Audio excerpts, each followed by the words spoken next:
Hey everyone, thanks for joining us for another episode of the Invisible Ink podcast. Just a disclaimer, a bit of a heads up front here. We had some catastrophic audio issues which resulted in the loss of the audio files for this episode.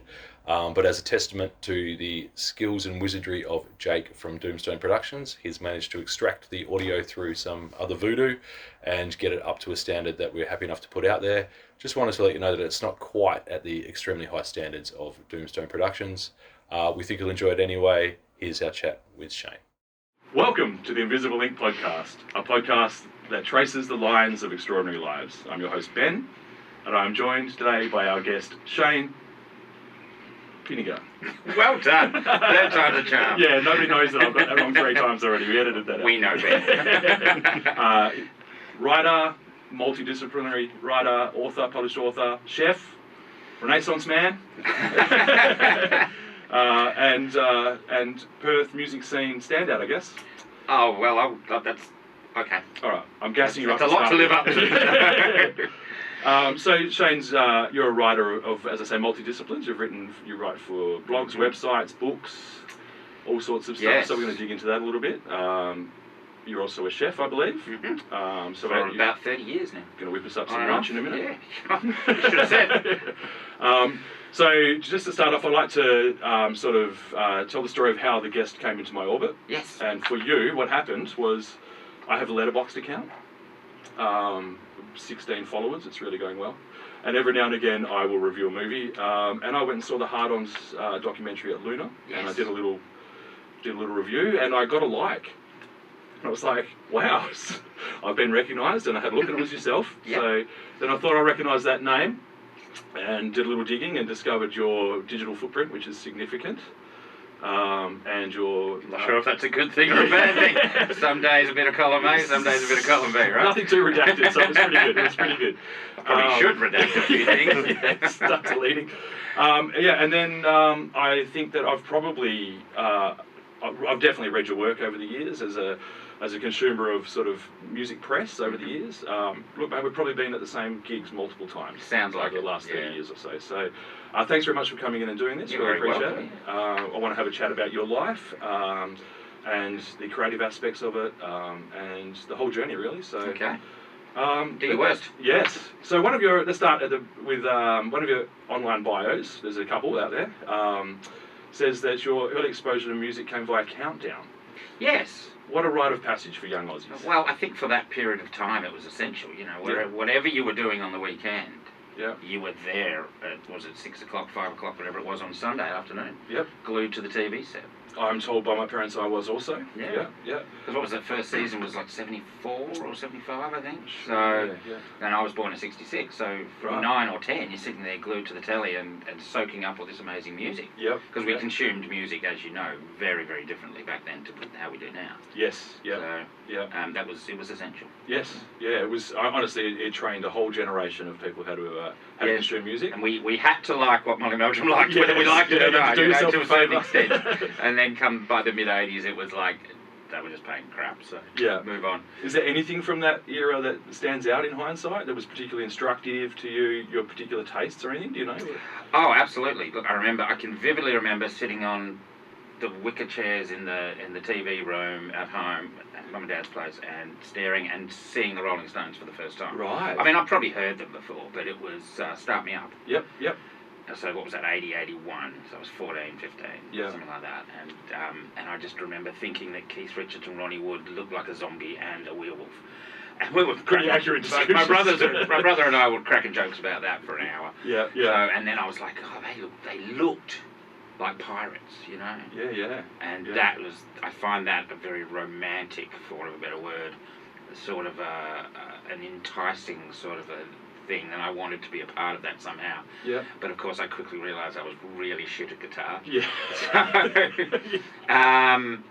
And I can't keep time to save my life. Righto. So music was kind of out, and I can, look, on a really good day, if all the planets align and my biorhythms are perfect, I can sing it with about as much tune as two cats fucking. So, right. So that ain't happening. Okay, so when we're looking forward to the album. Yeah. I don't think that's going to set the world afire. Art style stuff. And so it was. I just started immersing in music as a fan, and I've, as I think I've earlier this year been diagnosed autism and ADHD, Okay. Yeah. which has always been there, but I never really knew about it for many, many years. Yeah. Would have made life so much easier. Yes. But there's a lot of correlation between these hyperfixations of the neurodiversity and music, or some other sensory and creativity stuff. So I really latched onto music, and it's been my best friend ever since. Yeah, it really interesting. has. Yeah. And then I remember the first time I saw Iron Maiden on Countdown. Yeah. Run to the Hills it would have been, and Yeah. that was a mind blower. That was like, all right, heavy metal, that's me now. Yep. And then some years later, you get to interview Steve Harris, right? Yes, I know. So the degrees of separation was like, completely oh dissolved. my god, Yeah. it was really, really amazing, and Yeah. he was really nice. Was it? Yeah. And it was like, but I interviewed over the years. I've interviewed some of my, I don't know about heroes is the right word, but some people I grew up. Bill Oddie from the Goodies. Oh yeah. I grew up watching the Goodies and the Young Ones and Faulty Towers and all those comedy shows, Yeah. And to interview Bill Oddie, and I had some problems with clinical depression at the time, and he'd been quite public about his battle with depression. Yeah. So we got to talk about that for a little bit. Similarly, when I interviewed Adam Ant. I mean, Kings of the Wild Frontier was the first album I bought with my own money. I There you went go. halves with my brother. I still have that original copy. So interviewing him Yeah. mattered a lot. Adam Ant was my favourite on Countdown. Yeah, it's just awesome, right? Kiss and Adam Ant were the ones that really Yes. appealed to me. Yeah. Well, Wonder why. my little brother loved Kiss. Yeah. So therefore, I was contractually bound to not like Yeah, Kiss, of course, yeah, which yeah. is really annoying because my auntie offered us tickets to go, and I said no, just to spite him. I like So this doing your I business, missed though. that. I respect that. You got to stand by your gun. Yeah, that's right. No, that's interesting. So you feel like things have fallen into place a little bit for you thanks to the diagnosis? Like retrospectively, a lot of things make sense now. Oh man, I can't. It's been a game changer. Excellent. I think it was May or June, July, one of them. Mm-hmm.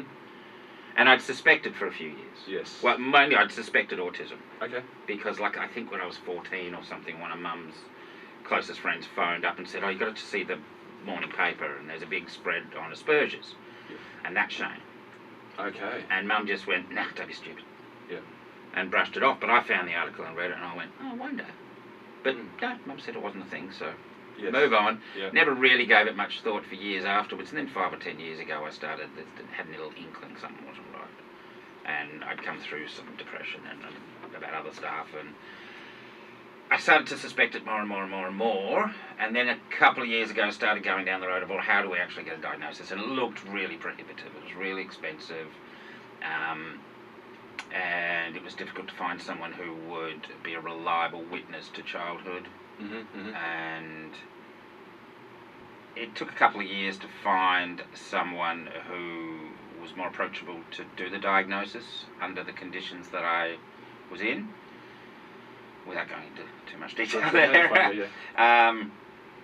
And then it was, once it was diagnosed, and at that point I didn't have any clue that it would be ADHD at all. I just thought, well, I'm a bit manic sometimes, so that's fine. But then all of a sudden it's, well, you're definitely autistic and you're definitely ADHD. And the whole thing of autism and ADHD, when they work together, when they coexist together, Yes. they are, they clash. Okay. It's two sides of a very different coin, if Okay, that makes okay. any sense No, it does, whatsoever. yeah. Like, your autism wants things to be really regimented and safe, and this is your routine, and you do your routine. Like, a lot of autistic people will only eat the same food, and they won't have the food touching each other on the plate. Yeah. I'm not that serious Okay. about that. ADHD people crave dopamine all the time. Doesn't matter if it's a little hit of dopamine. Oh, I got an email from someone that I like. Wow, that's dopamine. Yeah. Or, back in the bad old days, as I call them, going out and picking up a girl and going home with them. Yeah. Yay, dopamine kick to the max because someone's actually giving you that attraction, energy, and all that sort of stuff. So you're always looking for adventure and danger and excitement and fun. Yeah. Autism exactly the opposite. Okay. Well. Doesn't want to be in a situation where it doesn't understand, where it's unsafe, where Yeah. thing. And so the way I've learned to explain it is that at any given moment, no matter what I do, like, this is dopamine right here, right now. Yeah. Someone is interested in my story. Yeah. So yeah. we're talking about that. Yeah. At the same time, my autism is saying, it's a trap, you're going to fuck up, you're going to trip over your Wow. words, you won't remember things, Yeah. don't do it, make an excuse, don't go, blah, blah, blah. Interesting. Yeah. So always there's part of the brain that's disappointed. Yeah, wow. But then always there's a part of the brain that's happy. And it's a constant clash and a constant fight in the head. Yeah. And it's really, really difficult. Wow. And when there's other things at play, like I said, there's clinical depression and whatnot, there's some CPTSD. Though in hindsight, CPTSD elements that were diagnosed a few years back could be more UDHD related. It's a really complex stuff. Yeah, Once sure. you get down to that minutiae, and it's way beyond my abilities to understand. Mm-hmm. But so it's a constant fight. So it's a constant battle in your head. It's like, do we want to go out to that gig tonight? Well, yeah, because I love the music, and that's dopamine, and live music is fantastic, and it's going to be busy, and we'll have a few drinks, and it'll be fun, man. I like fun. Yeah, yeah. At the same time, it's like, yeah, but there'll be people there you don't know, you don't like. There'll be idiots who are drunk and stumbling all over you. There'll be people wanting to start a fight. There'll be dickheads pushing through the crowd, bumping us, and I'll have to protect my wife because she's a bit timid and blah, blah, blah, blah. And so you got this constant clash going. Yeah.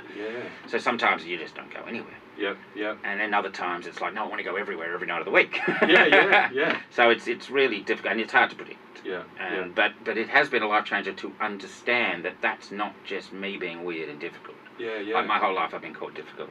My mum, bless her soul, is...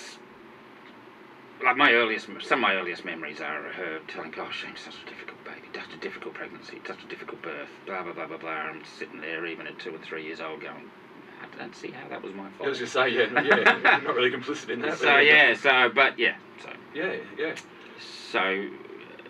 it's not willfully being difficult. Yes. It's just that things. I mean, my brother will tell you I've got a really bad temper. Mm-hmm. I don't really have a bad temper. I just don't process frustration well. Okay. And that, the effect of that looks like anger. Yeah. So knowing that now means I can see the signs when things are starting to get frustrating and when that's getting out of hand, and I can rein myself in a bit. Okay. So, had I known this at 14 or 24 or 34 or 44 or 50 bloody 4 or 5 years ago, that would have been invaluable. I've stormed out of jobs and quit on the spot because things just got untenable. Mm-hmm. Looking back in hindsight, and the same goes for relationships, if looking back in hindsight, I have to really question, did that happen because I'd been painted into what felt like painted into a corner, and I've been really frustrated and I just freaked out and I couldn't cope with it anymore, so I threw a hand grenade and walked out the door. Yep. Same goes for relationships, as I said. So once again, knowing this, if anyone listening has got a kid that they think is a bit difficult or weird, have them get assessed. Yeah. Because it would have made a massive difference to my life. Yeah.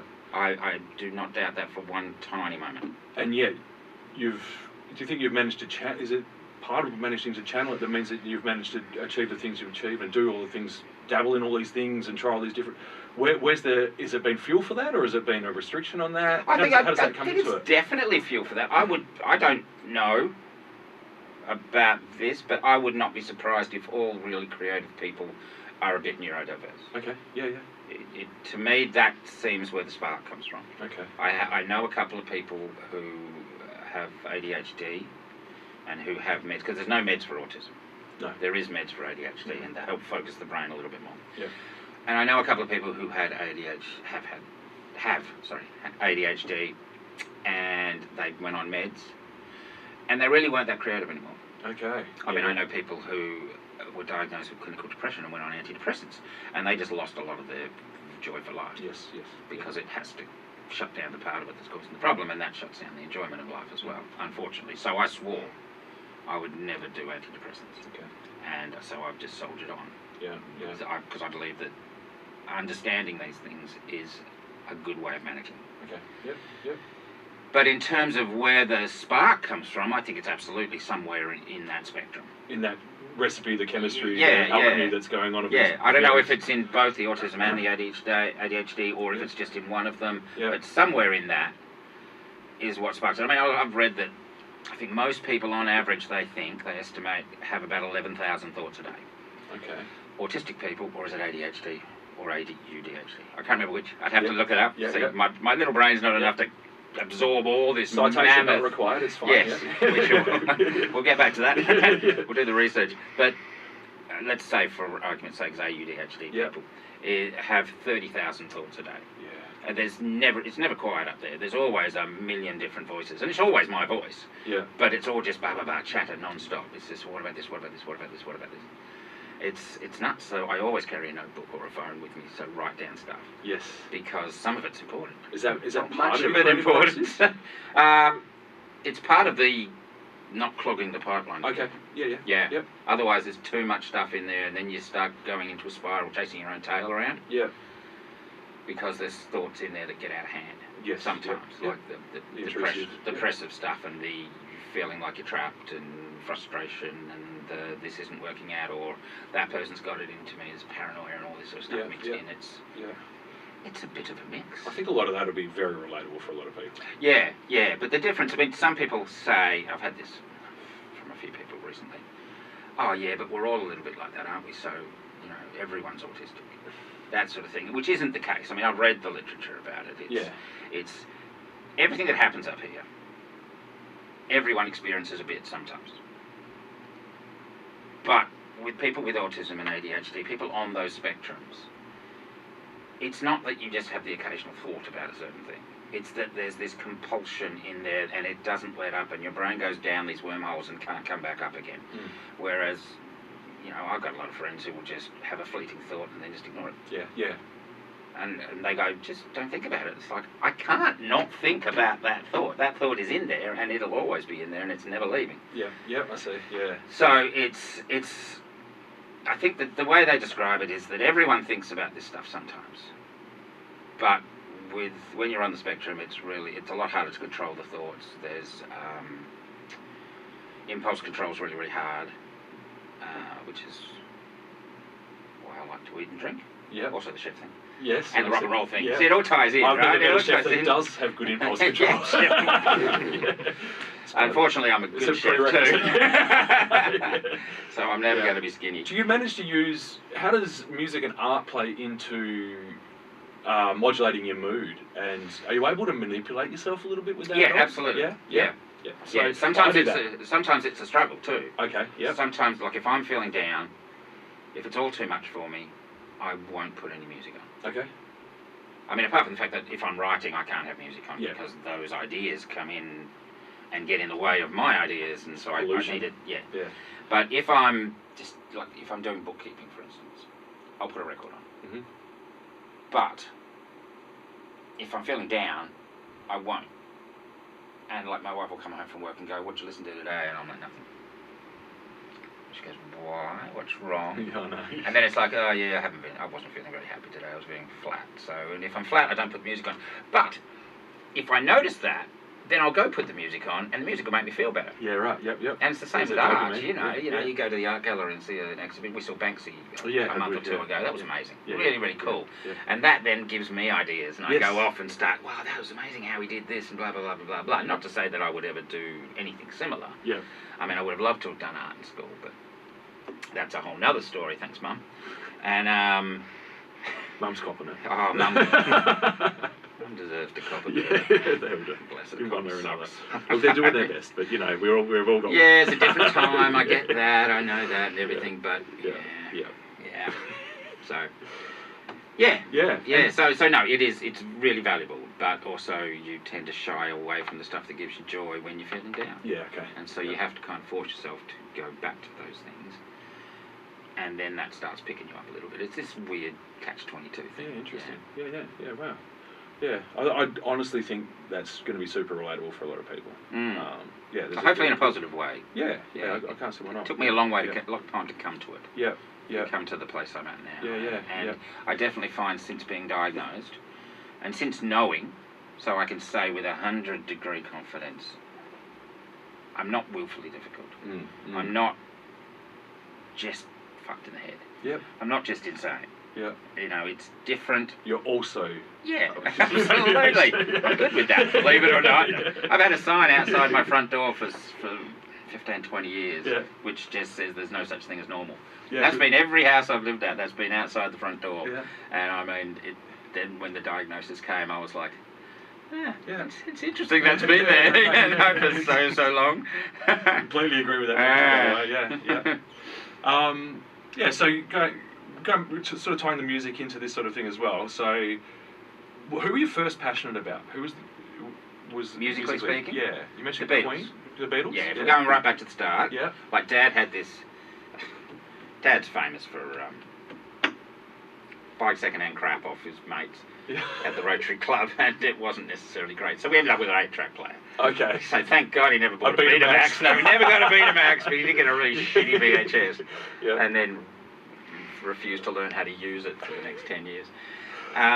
So we had these 8 tracks, and they were fun, but it was stuff like Charles Mancini and ABBA and all this sort of stuff. ABBA would have been my first band. Okay. I saw ABBA in '77 at the Perth Entertainment Centre, the show that was evacuated in the evening for a bomb scare. Okay. And Mum and Dad said, "All right, bugger it, let's go home. It's getting late." I'm like, "No, wait, we're staying. They haven't done Dancing Queen."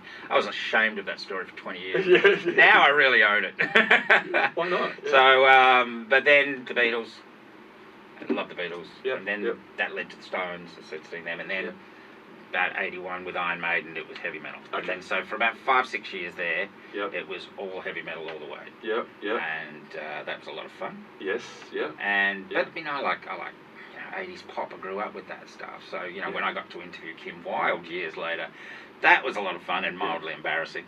Yeah. I said at one point, she had a really good chat, and I said at one point, if my 16-year-old self knew that I'd be sitting here interviewing you, they'd just explode. And she goes, "Oh!" I said, "Oh, not like that, but yeah, awesome, like that." Yeah, kept me hanging on. So, very much so. Yeah. And then, it was also a great time for rock and metal. Oh, absolutely. Yeah. Really. Everything from the new wave of British heavy metal stuff, Saxon, Motorhead, Iron Maiden, everything, right through to the cock rock in the late 80s, and your Poison and all that sort of stuff. So, Motley Crue and everything. Yeah, so it was a lot of fun. Still floats your boat, that stuff? Absolutely. Yep. Love that stuff. Yeah. I mean, I also love some reggae and I hated country growing up. Dad loved country. Yeah. But I've learned to appreciate some country stuff. I love Johnny Cash's better stuff. Yeah. A whole bunch of other things. So I think that as you grow older, some people hang on to their glory days. Yeah. Like they're hanging off a wasn't great, cliff. or was I 8? Is the saying. Yeah. Yeah, and but then they'll never grow and they'll never change. Yeah. And I think to change is to stagnate. That may well be. That's something I've said for 40 years. Maybe that's an ADHD thing. Yeah, so I'm always, I consume music voraciously. Yeah. Like I read books like voraciously. Okay. So I've thrown out more books over the years because I just couldn't afford a mansion to keep them all in. So I like reggae. I like some country. Yeah. And I love that 80s pop stuff, and just bring it on more. Yeah. When I was living in France in 97, 98, and I fell into like The Prodigy and Primal Scream and all that dancey stuff, and that was not that I'm a dancey stuff kind of guy. I don't really like the doof. Yeah. But there's, the bigger stuff that I really like. Mortuba are coming for the Perth Festival. I'm going to go see them. Yeah. They're great. We saw them at one of the Blues and Roots. I love that sort of stuff. Yeah. Got a little bit of a It'll connection it'll never rival Iron Maiden for me. No, it won't get your endorphins pumping the same. Latter day Iron Maiden I find quite stodgy. Okay. In more recent years, I've gone more down the punk road. Yeah. Okay. Yeah. Just because of the sheer energy of it all, I think. Yeah. So, but I love it all. Yeah. I mean, I've got so many records. That's my superannuation. Right there. I was going to touch on that. You're a physical media type of guy? Yeah, absolutely. All the way, all the time. Yeah. So you were crate digging at an early age? Yeah, I really was. I'm probably 12. Yeah, right. Probably 12. I think I found my then uncle's collection. Okay. And there were a couple of Black Sabbath, a couple of Budgie, and a couple of Deep Purple, and a couple of Led Zeppelin. Cool uncle. Uriah Heep. That sort of stuff. The concrete foundations. Yeah. And I was like, can I borrow these? And they were really scratched up and shit, but I taped them all as you did back then, and absolutely loved it. Yeah. And so then whenever we'd be out at the markets, you know, Mum and Dad would wander off and go, let's have a look at the clothes at the markets. I'm like, there's the records, mate, I'll be over there. Yes. And so, like, I'd get my pocket money. I've got $4.50. I got just enough for this Black Sabbath album. As if you could find a Black Sabbath album for $4.50 now. Yeah, But well. we're talking about way back before the mountains, before the seas, right? In ancient times. So, yeah, always. And then I put all my records in boxes and went overseas. Mm-hmm. First time I went overseas, 92, for 6 months. Came back, and they were all there. But then it was like 3 boxes then. And then, but when I went away, 97-ish, I think it was 97, and I was away pretty much for 4 years. Okay. Yeah. And I came back, and my record collection had been in Mum and Dad's shed. And then I found, as over the next few years, I found there were certain pockets of it which had been picked out and vanished off the face of the earth. Oh no. Yeah, gotta love my brother. He denies it to this day, but I know it was him. No one else had access because the shed was always padlocked, and Mum is not going to go in there and take 3 hard-ons out and take them down to the second-hand shop for $20.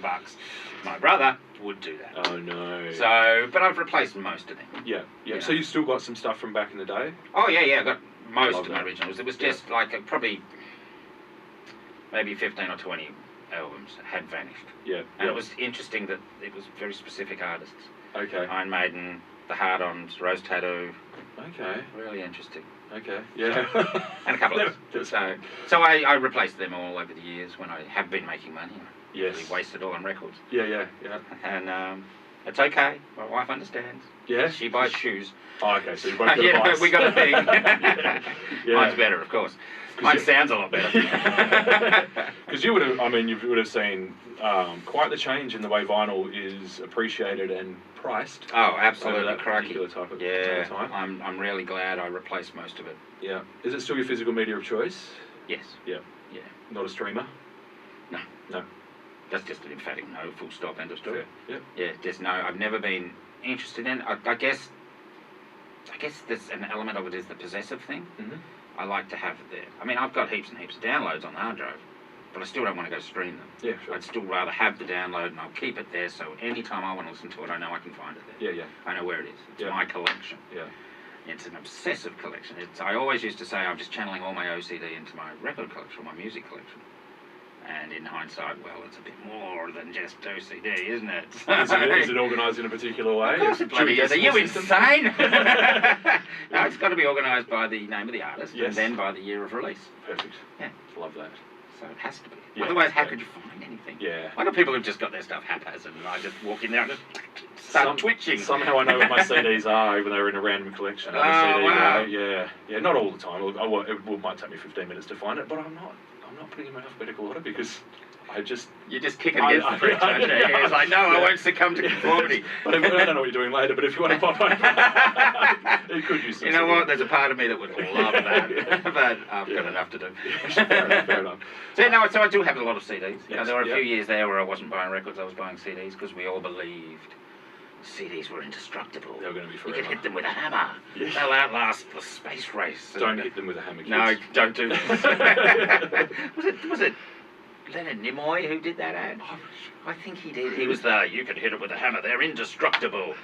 Yeah, mate. It's the Well, first time actual Leonard results... Nimoy's ever led me wrong. That's really disappointing. Absolutely. Results will vary. So... Don't hit it with a hammer. Yeah, look, as a rule, just don't hit many things with a hammer. Might be No, right, no, It just is a no. guide for life. Yeah.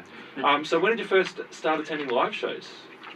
My first show was ABBA, like I said, Yes, 1977, but yep. that didn't count. I wasn't Yep. growing up. Yep. When you chose yourself. My first show that I paid for, that I went to, was in March, I think, of 1983. Yeah. It was at the Old Melbourne Hotel, and it was the second night of 2 with Rose Tattoo. Okay. Wow. Supported by Gypsy, who shortly afterwards became Black Alice, who featured Jamie Page on guitar, who Black Alice then, the lead singer of Black Alice, what was his name? Glenn...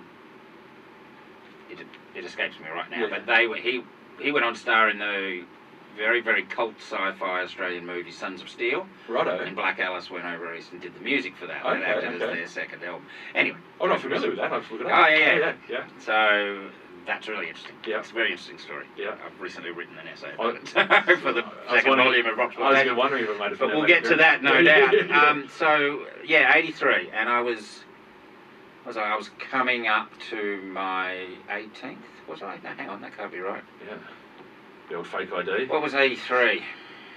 So yeah, so I was 17. Yeah. So I'd been out to see some local bands before that. Sure, yeah. Mainly Trilogy at the City Hotel. Okay. Where I saw my first ever breasts in the flesh. Yeah. Behind the bar. Breast. Yeah. Yeah, okay. Yeah. The old topless and yeah, less attractive. A bit hairier. So they had skimpies on and stuff. Okay, so yeah, I was like, yeah. I think we started going down when we were 16. The best 80s. friends and just go. Seeing the skimpies when you're 16. Yeah, the was a Belgian different beer time. cafe. It has all sorts of memories, and I prefer the old one, but the old city. So we saw Trilogy a lot, and then I went to see Rose Tattoo, and Mum was like, "No, you can't go." Yeah. I said, "Yeah, I can go." There's something about a Rose Tattoo show in the early 80s, right? Well, yeah, and then eventually she went and bought the tickets. Oh, okay. I gave her the money. Yep. And because I basically said, "I'm going. Mm-hmm. Would you like to buy the tickets so you know where I am?" So, and that worked a treat a couple of years later when they went to Hong Kong with my sister, and I decided to have a party for Australia Day because it was the bicentennial. It was 88, I think it was. Yeah. You spent your $2 coin on. So I said that before, and I was like very economical about it. I said, before you leave, okay, I'm going to have a party, Mum and Dad. It's going to be an Australia Day, and we're all going to get pissed, and it's going to be great fun. No, you're not. Yes, I am. No, you're not. Okay. Oh, by the way, you say I can have a party, you can give me some rules. You say I can't have a party, I'm going to have a party, and I'll do whatever I want. And they said, here's some rules. I like your negotiation yeah, style. it worked occasionally. So that was good. Yeah. That was good, and that was a hell of a party. Yeah. But, so I went to Rose Tattoo, and I you will like this. Back in those days, there were no fancy ID cards or anything like that, and so I photocopied my birth certificate, and I liquid papered out the 6 of the 66, and photocopied it again, and I got a calligraphy pen, and I wrote in 64 or something, because I thought 65 would be too obvious. Yeah. So, and I was pretty young looking, 16, 17, 18 anyway. It's like, okay. So then I scuffed it all up and wore it in my back pocket for a month, and had it all nice and worn and dirty and everything, and then took it in there that night, and all my mates are on the bus, because we've got busing, there's no one to drive. And they'll go, "You're never going to get in, Shane." I said, "I will too. I've got my fake ID." And got up to the door, and the guy goes, "ID." I go, "There you go." And he goes, "All right, what's your middle name? What's your star sign? What's your dad's middle name? What's your dad do as a job?" And I'm like, "He's an insurance broker." So I said, "Ha-ha! I knew you weren't 18. It says here as electrical salesman." I said, "Well, he fucking was 16 years ago." And he goes, "Fair enough." Yep. Folds it up, goes, "Good enough try, son. You can go in." Yeah, nice. Like that wouldn't happen now, right? Yeah, no. And I went in, and then on the way home, and see, the thing is, we woke up in the morning, it was all over the bloody paper that there'd been a riot outside the old Melbourne the night before. Angry had said the F word multiple times, so they tried to arrest him on stage. The place went sick, cars were overturned and set on fire. To the best of my knowledge, it was the only time, certainly up until that time, where the cops cracked out riot gear. Right. In the middle of the CBD. There's photos of burning cars and the cops with their riot shields going at the crowd. It was crazy. Yeah. And so Mum goes, "There's no way you're going." Yeah. I said, "Well, I am now, twice as much. That's awesome." Yeah. So, and there wasn't any trouble, though. We badmouthed the cops on stage. Right, statistically, Mum, it's much less likely to have an Yes, incident. exactly. It's Yeah. all, they've got it out of this. That's right, yeah. So that was fun. But then on the bus on the way home, my mates go, "I still can't believe you got in." I said, "Yeah, I got my ID, mate. It's awesome. It's perfect. Perfect." Yeah. And they open it up and they go, "You're a dickhead." "What?" And the 1966 appears 3 times. I only changed one of them. I'm like, oh. Quite a generous story. I made a better one next week. But I got in there, and that was a hell of a first gig. That It was is crazy. as well. Yeah, I just remember sneaking into a few gigs. I was a December birthday, so I am a December birthday, so yeah, I had to sneak in. Everyone else turned 18, and I was sneaking in on the old fake license. Yeah. It's a rite of passage as well, isn't it? You can do it. Yeah, that's right. Yeah, it was a simpler time. Absolutely. Yeah. So when did your interest in writing actually begin? I remember it vividly. I was probably 11 or 12, and Mum had a typewriter because she did a lot of receptionist work here, there, and everywhere. And so I jumped on the typewriter one day and I started writing this really appallingly bad sci-fi story. The long, sleek, black spaceship, whatever crap. But, you know, I didn't realise at that time, it's only in the last 15 or so years I've realised that the first thing you put down on paper doesn't have to be great. Yeah. Just get the words out, find out what the story is, and then make it great when you edit. Okay. Back when I was 12, I thought it had to be perfect. I thought that Stephen King would sit down at a typewriter and go, there is my finished novel, bang, the end, click. But it doesn't work like that, of course. I know that now. I didn't know that then. No one had ever tried to teach me the rights and wrongs of writing. Yeah. But I started writing this short story. I wrote a couple of pages and Mum walked in and said, what are you doing? I said, I'm writing a story. She goes, no, don't waste the paper. You're wasting my ink. I'm like, well, you want to read the story? No. Right. And so they then hid the typewriter. So I couldn't get it. And for some reason that equated in my brain that I shouldn't even get a pen and paper and try and write. Yeah. So... took the wind out of the sails a bit. Yeah. That's disappointing. So I always wanted to, and I always made notes, and I always wrote down ideas. Yeah. You'd had ideas thrown around in Oh your yeah, life. never ends, never Yeah. stops. So I've still got this document box absolutely crammed with notebooks and scraps of paper and backs of serviettes and things that I'll probably never ever look at. Yeah. Because, you know, who's got the time? Yeah. Especially when you've got to work a job to pay the bills. Yeah. So, but yeah, they're always there. But that's when I wanted to become a writer. Yeah. And so at various times over the years, I scribbled some things down, especially when computers came in. I typed some stuff up and made a couple of poor choices in who I asked to have a look at them and people who were really critical. Yeah. And then each time that happened, I'd put my head back in again and not do it again for a few more years. Yeah. And it was only after I met my wife, and she goes, well, you should do something about it. And I said, I can't, it'll be no good, it'll be rubbish. And imposter syndrome Yes. Yeah. had been there my whole life. Yeah. And at some point she found a place online and signed me up for an online writing course. Okay. Yeah. And it was like, you know those war movies where they drop a bomb and the dam explodes and this huge big torrent of water floods the entire valley? Yeah, that's what happened. Right. When was that, roughly? I want to say, so we've been together for 16 and a half years, so I want to say maybe 10 years ago, maybe 12. Yeah. Yeah, and that was it. That was game changer. Yeah, unreal. So because I finally learned the first lesson was just right. Doesn't Yeah. matter if it's shit. Well, what do you mean? It has to be perfect. No. Just don't let anyone see it until you edit it. Yes. Okay. Like, wow. And by then I'd started writing, like, music reviews and things. Yep.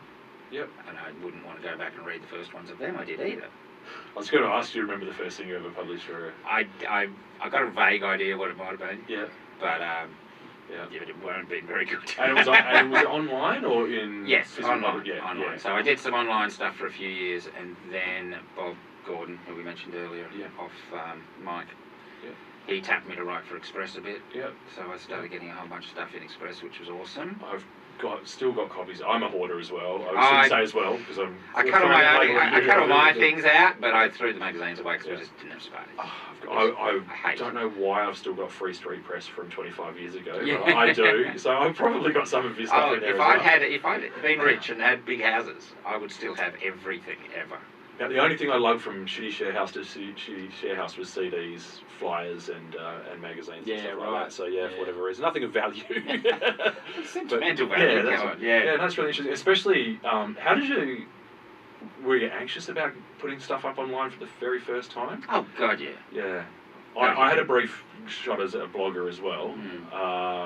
I chucked up. I remember the first post I got asked to contribute to a music blog in about 2011. I remember the very first thing I ever posted, a Facebook post to promote what I'd written. I used the wrong genre. Someone considered I'd used the wrong genre.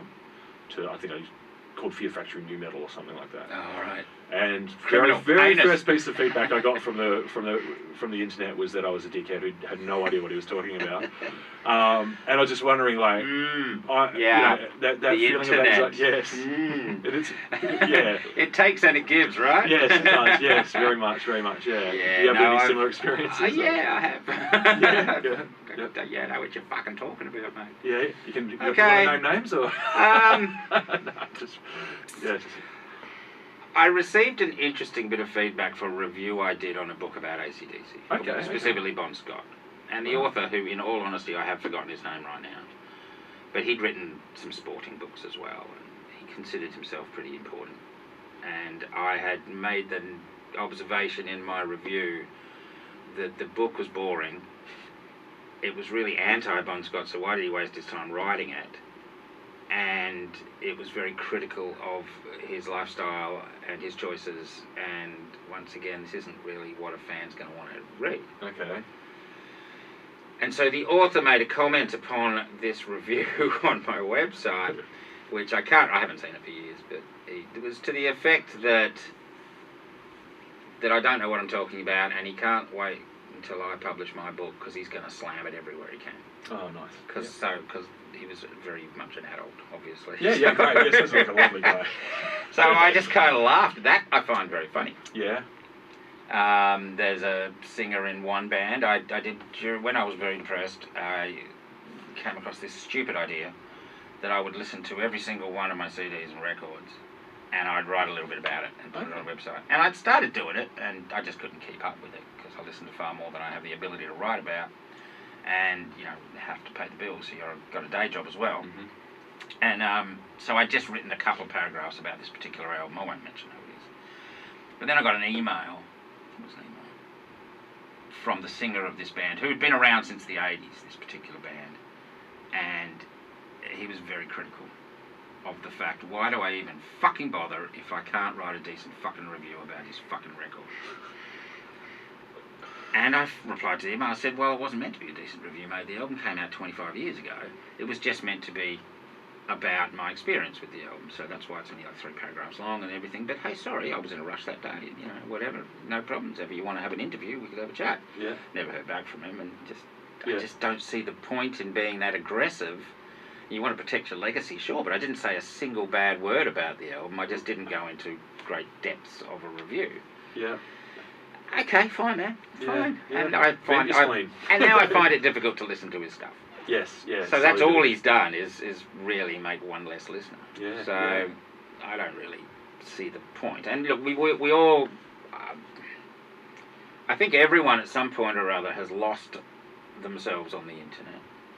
Be it on a Facebook post with a friend who said something stupid, or on something public, or everything, and you make some comments that you might, I don't want to use the word regret, but maybe you should have censored a little bit or toned down a little bit. You've been following my online presence. No, I just feel a bit simpatico, and I'm sure we're quite the same. We might be, mate. I think we might be. So, and I used to be a lot more vocal on Facebook than I am now. Yeah. For a myriad of reasons. So, yeah. I think that it's just better to be kind. I completely agree. It's also, it's a deliberate act. It's not accidental to type something out to target somebody because you feel aggrieved for whatever reason. To actually type something out, to me, it's a purposeful, deliberate act. There's multiple points at which you could pull the pin on that. Yeah, exactly. You could delete it. You could just decide to move on with your day, that sort of thing. So, yeah, personally, I think it's a little bit unnecessary. I'm sure people will have feedback for this particular podcast, and I don't. That'll be interesting. I'll take it on the chin. I'm gonna strap my helmet on. But look, we're putting ourselves out there, and we're putting subjective opinions out there. You can expect some feedback, but it'd just be nice if we were just a little bit kinder to each other in general, perhaps. Absolutely. Oh, look, I still throw a hand grenade in every now and then. Yeah. I guess it partly depends on the mood. Yeah. But every now and then you chuck a hand grenade in, but you learn that it's better to punch upwards than downwards. 100%. Yeah. And so if someone has made a stupid comment about genocide in Gaza, or the voice for Indigenous Australians, or just a knee-jerk reaction to some politician because they very obviously vote the other way, and there's no facts or anything, or I saw one today where one, I don't know what you'd call this person, influencer or something, and they put up this thing. Yeah, so do I. Marketer.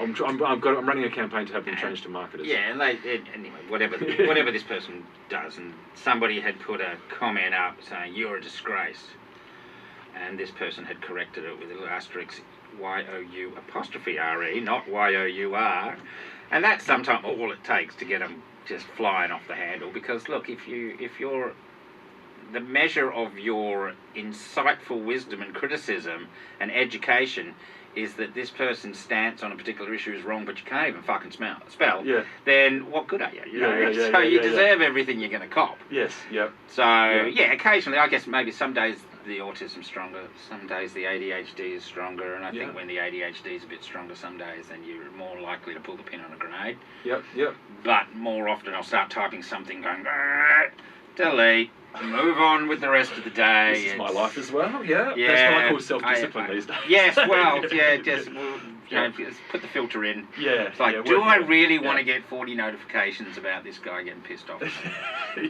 And I did that recently, and Yeah. something a few weeks or a couple of months ago, I can't remember when it was, or even what it was about. It was that inconsequential. Yeah. But this person just wouldn't let it go, like a dog with bone.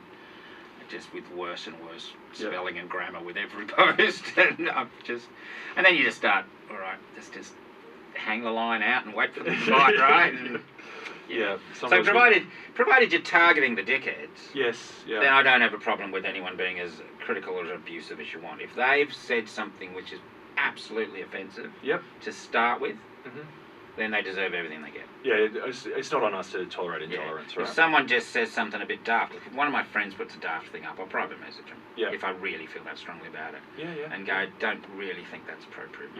And this is why. You might want to fact check that, mate. Yeah. Yep. Completely relatable. Yeah. So, yeah, look, the internet's dark and full of terrors, right? It's a horrible, horrible place. Ever put anything up on Marketplace? Shoot me now. You're not going to deliver that filing cabinet? Oh, no. No, we tried to get rid of some stuff when we moved a few months ago. Yeah. And yes, it's a cesspit of dregs. ignorance, chances, scumbags, thieves, you name it. Yeah. We got rid of a lounge set in the freezer and gave everything else to bloody Samari's. Yes, so did something similar myself. It wasn't worth the hassle. It wasn't worth the 50 or 60 people going, is this item still available, on a post which had 10 items in it. So, which item are you referring to? Yes. Hello, bot. Good morning, bot. Yeah, it's just right off. Yeah. The internet's dead anyway, thankfully. It's all just bots now. We're all good. Yeah. That's scary. That means they think we're bots. The bots think we're bots. I'm fine with that as well, actually. I'm like, really? Yeah, no, I'm not a verified. I don't think I'm soulless enough to be a bot. So you've taken this writing. So you did a writing course. You found that helpful? Very. Yeah. And just not even in terms of this is how to structure a story. This is how to use grammar properly. It wasn't about that. It was about just stop making excuses and write. Yep. And part of it was that you got some exercise. You got until tomorrow, when the group is going to come together and share our work. You've got until tomorrow to write a 600-page thing about this. Yeah. And so you had to bite the bullet or pull out. Okay. It was as simple as that. You were forced to do it, and it was an environment where there was, I can't remember, maybe a dozen people on this course, and everyone was so supportive. Yeah. Even if you wrote something shit, and everyone did at some point or another, then they would be, look, I really liked the way you did this. I would say you need to tighten that bit up and do something a bit better there, but that bit was really, really good. And so you didn't have time to write, quality check, edit, second edit, do a redraft, etc., like you would have to for anything substantial. You just had time to write it, put it down for a couple of hours, go back and edit it, and then submit it. And the feedback was so encouraging and so positive that I think a switch just flicked in my head, and it was, I don't have to be perfect when the words go on the paper. It was, and it's amazing. It was a revelation. And then tie that in with my experience up to that point writing about music. And that was enough to start giving my ideas validity in the public forum. And then this course basically said, just write. Everyone's got an idea. Then the chances are that if something you think and want to write about and gets published out there, there are people out there who will relate to it and enjoy it. Now, the hard part, which we're not even going to get into right now, is how to find those people. How to find your readership. That is the equivalent of finding a needle in a haystack. And marketing is not my thing, and it's so difficult. But the important thing is just to write. It gets it out of your system. It's an enormous sense of well-being. If you have that urge, just do it. Just bloody do it. So how do you're doing quite different styles of writing here. So you're reviewing regularly for websites and stuff like that, live music, books, pop culture in general, interviews, Yeah. and then novels, Yeah. and then not just novels. You've got narrative, non-fiction, or you've got non-fiction, you've got narrative fiction, all that. Is there a different approach to each one? Yes and no. Yeah. There's some of the same elements, obviously, in the same way, I guess. You know, is there a different approach to writing a symphony as there is to writing a 3-minute pop song or writing an 8-minute prog rock epic? The fundamental underlying principle is the same. It's do the work. Okay. You know, channel your art, put it through the lens of critical editing, and then it's finished. Yep. And you do the same no matter what style of music you're doing or what style of writing you're doing. It's the same rough, broad principle of a process. It's just that the topic changes. Mm-hmm. So, like when my first novel was a tween fantasy that I originally wrote for my daughter, and by the time I published it, we lost my daughter to parental alienation, which is a whole other story. So it was very bittersweet, but I wanted to put it out there anyway in the hope that maybe she'd see it and realise something. So that was one thing. And it's not a very long story, Mm-hmm. but it was longer than a short story, if you like, more of a novella. Yeah, than a novel. yeah. And you've got plans to build on that, right? I've got plans to do a lot of things. Every day there's 16 more plans. 30,000 thoughts. The to-do list about 7 volumes of the World Encyclopedia now. Fair, yeah. So it would be nice to do the second volume of that. I've got some notes somewhere. Yeah, okay. But I haven't looked at it in a long time. So. Yeah. And then the second thing was a collection of... I'd been doing writing competitions, just short story writing competitions. So I had all these short stories. Okay. And I thought, well, I want to do something with them. I was working too hard to finish my next novel. So I got 20 or 30 of them, whatever it was, and started putting them all together and wrote a couple of new ones and put them all together. And they were mostly dark, gothic sort of things. Yeah, yeah. They're described as a collection of mostly dark short stories, yeah. So they sort of fit together mostly pretty well, and there were a couple other things, and my dad passed in that time, so there's a poem about him at the very end. And so that was one thing, yeah, that was all right, but short stories, anthologies don't sell. Yeah, and never were going to. So I've got a whole bunch of books in my attic if you want one. Yeah. So, I should have brought one along, actually. And then I can't remember what year it was. Let's see, Dad passed about 3 years ago, and he was sick for about 15 years. And at the start, they told him he probably got 2 years left. Wow. He had cancer. So, and by the end, he basically wanted to collect the whole set. So we'd gone right through him. It was like, oh, there's a bit of liver and a bit of hip and a bit of bowel and a bit of this and a bit of that. He was really like getting the whole collection going on. Yeah. So there was nothing much they could do about it by the end there. So he was a bit of a shit way for a couple of years. Mm-hmm. But anyway, so they said at the absolute outside you might be able to scrape through up to 10 years. So we started doing things for him, bought him membership for the Dockers for a year or two and things that he could enjoy Just to his punish him. life. Yeah. Sorry, my knees, man. Really? I would never have guessed that. Yeah, so I said... No, I actually found. At one point during that, I found notes for 2 pages of notes for a little talk he'd done at his beloved Rotary Club about his experiences as a child migrant. Mm-hmm. And I had been asking about that since I was a kid, since as young as I can remember. Tell me more about how you came out to Australia. And he wouldn't talk about Fairbridge. He wouldn't talk about much at all. Yeah. Only told us the bare basics. I don't even think my brother and sister gave much of a shit, to be honest. Maybe I'm wrong. Maybe I just wasn't around them talking about it, but... It's a pretty typical position for us children, really, Yeah. I mean, we think our parents started existing when we were born or when we became aware of them. And yeah, but at a different time as well, so they weren't as open and honest about things. And it was obviously traumatic for him, so I gave up asking at some point. And I found this thing. I said, I asked you about this 1,000 times. You'd never talk to me about it. Yeah. Oh, yeah, no, that was a thing I had to do at Rotary. Well... I've been asking about this since I was a kid. Yeah. And you've never spoken to me about it, so why don't you tell me? And why don't we write it down? And he's like, I don't know. So I persuaded him somehow. Mm-hmm. But I think by that point it was more of an excuse to get together and have a couple of beers. Mm-hmm. Or do a long lunch. Yeah. He always loved his long lunches. My dad used to have this expense account with work, and we went to a lot of great places.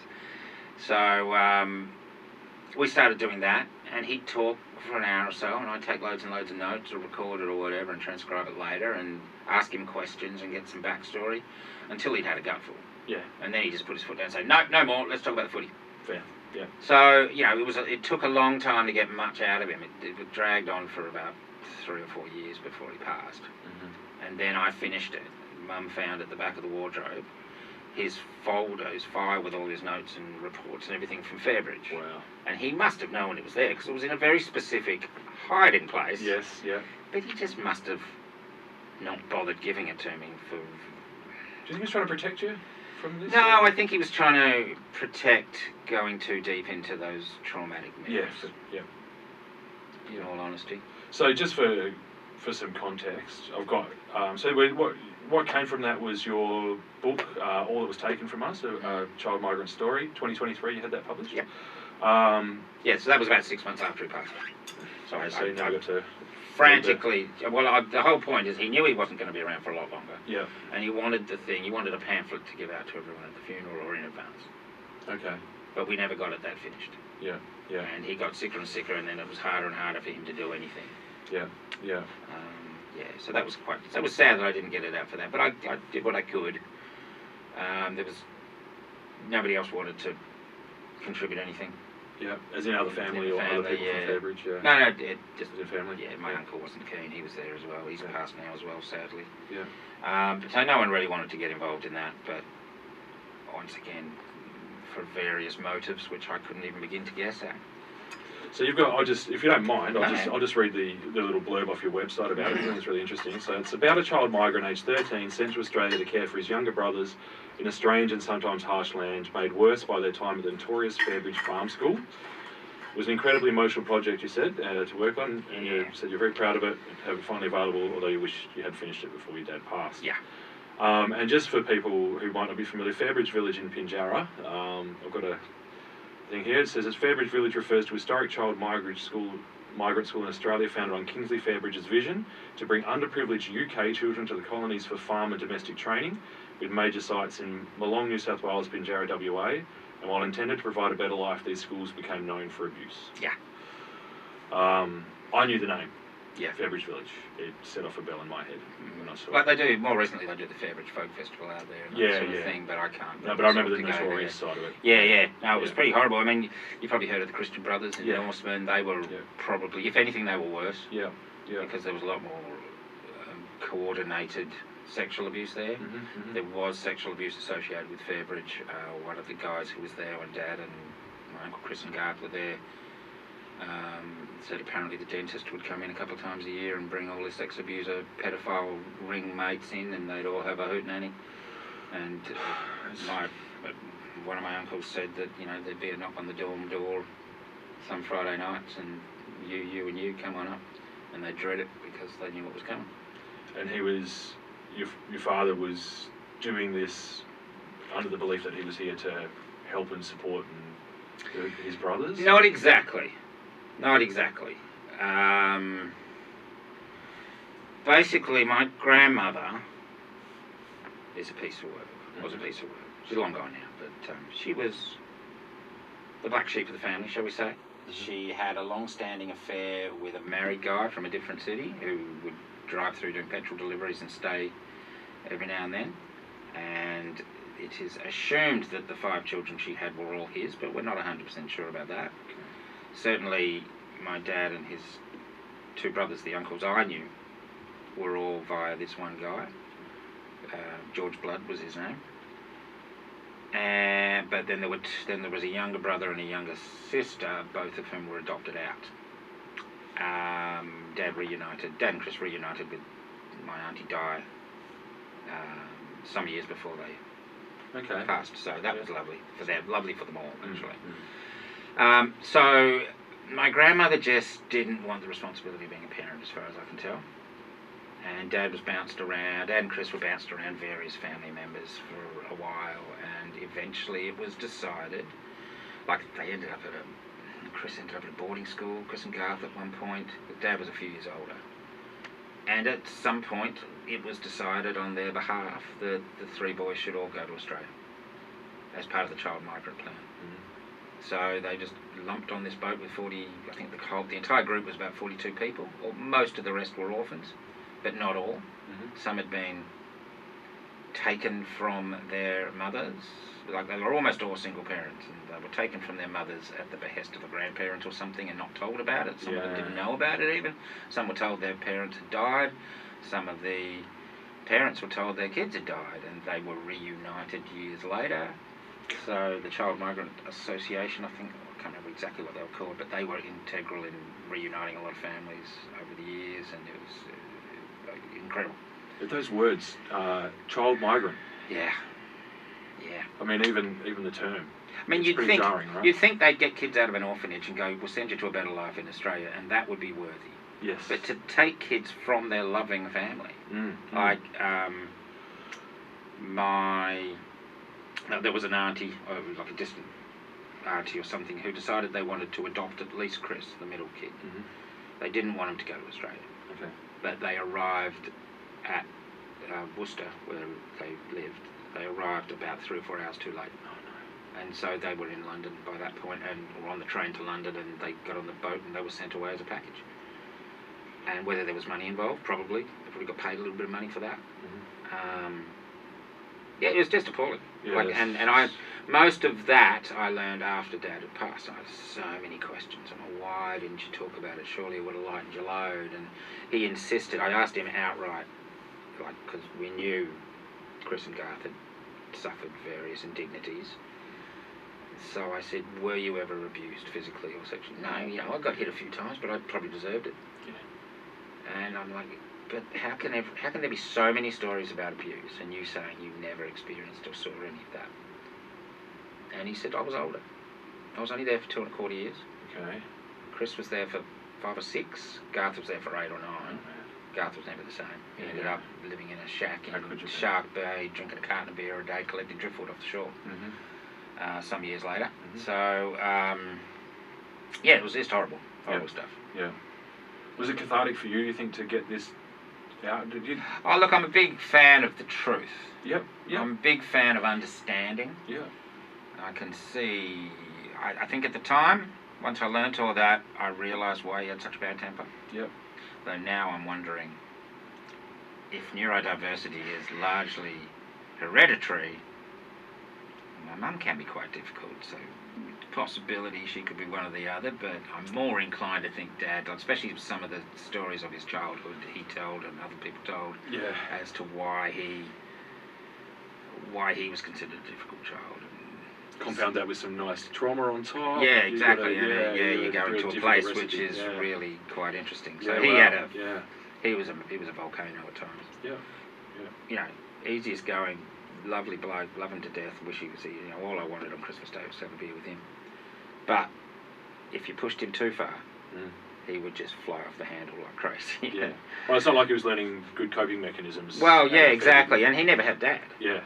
He never knew his father, and Grandma never had a mother. Yeah. A husband at that time, not until long after they'd come out to Australia.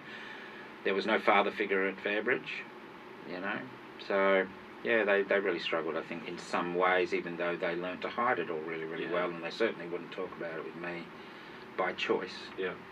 So no, it was a pretty important thing for me to go through that, and as part of that, I also found a lot more about my nana, she'd come out from Scotland with who she at the time thought were her parents, but they weren't her parents. They were friends of the family or a distant uncle or cousin or something like that.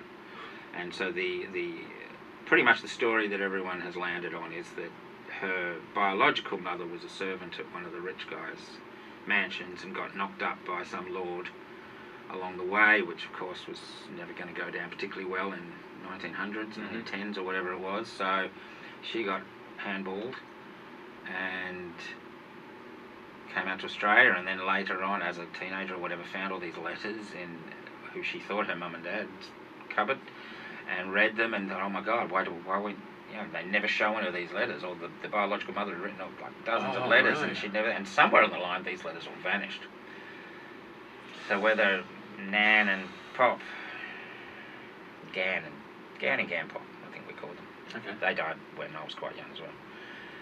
So whether they'd gotten rid of them or Nana threw them out along the way, who knows? They're very different times. Yeah. Different standards. So, and I always used to ask Nana, I mean, what was the story? And she just never wanted to talk about it. She was, one of her best friends decided to take her on a cruise around Fiji or some shit at some point in the late 80s, I think it was, or early 90s. And so she had to apply for a passport. She couldn't get a passport because the birth certificate she had, there was a corresponding death certificate a week later. So they'd given her a fake birth certificate. So then that... You're finding out your whole life's been... And then, sort of... then this whole thing. Yeah. And then trying to find a birth certificate that matched and correlated and everything. And that my auntie was in very close contact with the birth registry in Glasgow, and they tried everything they could, and it was... Yeah. Anyway, so that's all in the book as well. Yeah, yeah. So it's just like, there's crap on both sides of the family. Yeah. Just this mayhem, right? Yeah. Mayhem. It sounds like the old man was remarkably functional, considering... He was really, really functional. He was amazing. You know, he was an insurance broker for many, many years. He started his own business, Pinnegar Insurance Brokers, in the early 80s, it probably would have been. That got bought out by another company, and he was taken on by them and got a very respectable payout for that. But then they went bankrupt 3 or 6 later, years later. Sorry, I'm getting tongue-tied. 3 or 6 months later, and owed him 6 figures. But then he never told Mum. He told me over a long lunch, a very long lunch. Towards the end of a long lunch? That he's like, every pay he has to pay off this stuff, and just don't tell your mother. Well, how do you not tell your life partner that sort of stuff? Yeah, you know, you're meant to be working together with that. Carrying a sense of shame over it or something. Yeah, and Mum was always bitter that she had to go back and work. Yeah. So, you know, the webs we weave. Yes. Yeah. So, and I debated about keeping some of this stuff in the book, and in the end I went, well, this is the reality of it all, so we might as well just do it. And how to go over with the family? They don't talk to me. Yeah.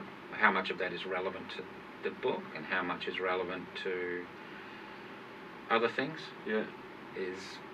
Would be really interesting to know. Yeah, right. Yeah. But they don't talk to me even to tell me why.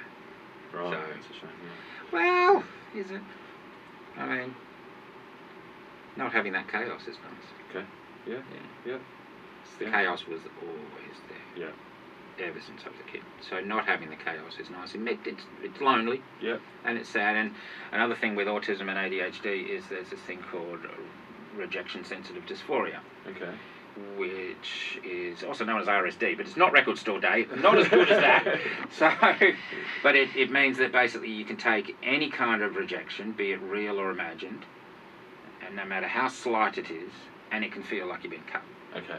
So, you know, you have to really struggle to not take things to heart.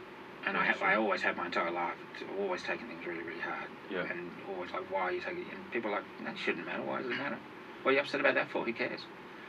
But it's like a physical pain. Yeah. Like a physical and emotional pain inside of you. And you just go, but I'm miserable. I'm going to go home and cry my eyes out for 6 hours now. It's just absolutely devastated about this thing. Yeah. And it wasn't even important. Yeah. But now that I understand, now that I've done a lot more reading, it's like, that's why. So now that's there, I can also temper that a little bit. Okay. But like I can feel myself taking things really, really, really personally. So I can go, hang on, this is RSD. Yeah. We know what's going on here, so let's just chill out a little bit. It's not that big a thing. Yeah. So once again, knowledge is power, right? Yeah. Yeah. You know, the more you understand about a certain thing that affects you, the more you know, it's like if you broke your ankle. You know, I should not step on that ankle because it's going to hurt. Yep. It's pretty basic stuff. So, you know, you understand more about neurodiversity and how it affects you. Yep. And everyone's experience of it is different. Mm-hmm. And when you've got autism and ADHD rubbing up against each other inside your brain, every day can be different. The balance can be out of whack. So I just smacked your microphone there. So yeah, it's a lot to try to remember. Yep. So that it doesn't affect you negatively. Okay. Yeah. And some days are easier than others. Yeah. So, but yeah, in terms of the fam, you know, I miss them. Yeah. But I realised that I miss what I wanted them to be. Yeah. Okay. Because whenever we got together, it was usually quite dysfunctional and chaotic, and Yeah. it had a lot of elements I could do without. Yeah. Yeah. So it's a shame. Yeah. It's not how I would like things, but by the same token, it's not my choice. It's allowed you to surround yourself with the energy you choose. Yeah, So, exactly. yeah. So, Yeah. you know, it is what it is, really. Yeah. Yeah, so, you know, Yeah. they're unlikely to ever hear this, but if they do, I'm sure that they'll say I'm being a dickhead or difficult again. Yeah. Hi, guys. Well, moving on to your next release. Was your Rocksploitation in 2025 the next novel you published? Not exactly novel, non-fiction, but yeah. Non-fiction, yeah. yeah, sorry, non-fiction, yeah, when was that? Was that this year? Yeah, it would May have been. It would have been this 2025, year. It would have been May. Yeah, We're yeah. just sneaking into 2025. We've got a few days left. So you released a book, Yeah. Rocksploitation, celebrating 69 hits, flops, and cult favourites rock and roll movies. That's it. That's quite. That's That's quite a lot of movies to cover. That's one of my. That's prime autism hyperfixation right there. Yeah, right. Yeah, yeah.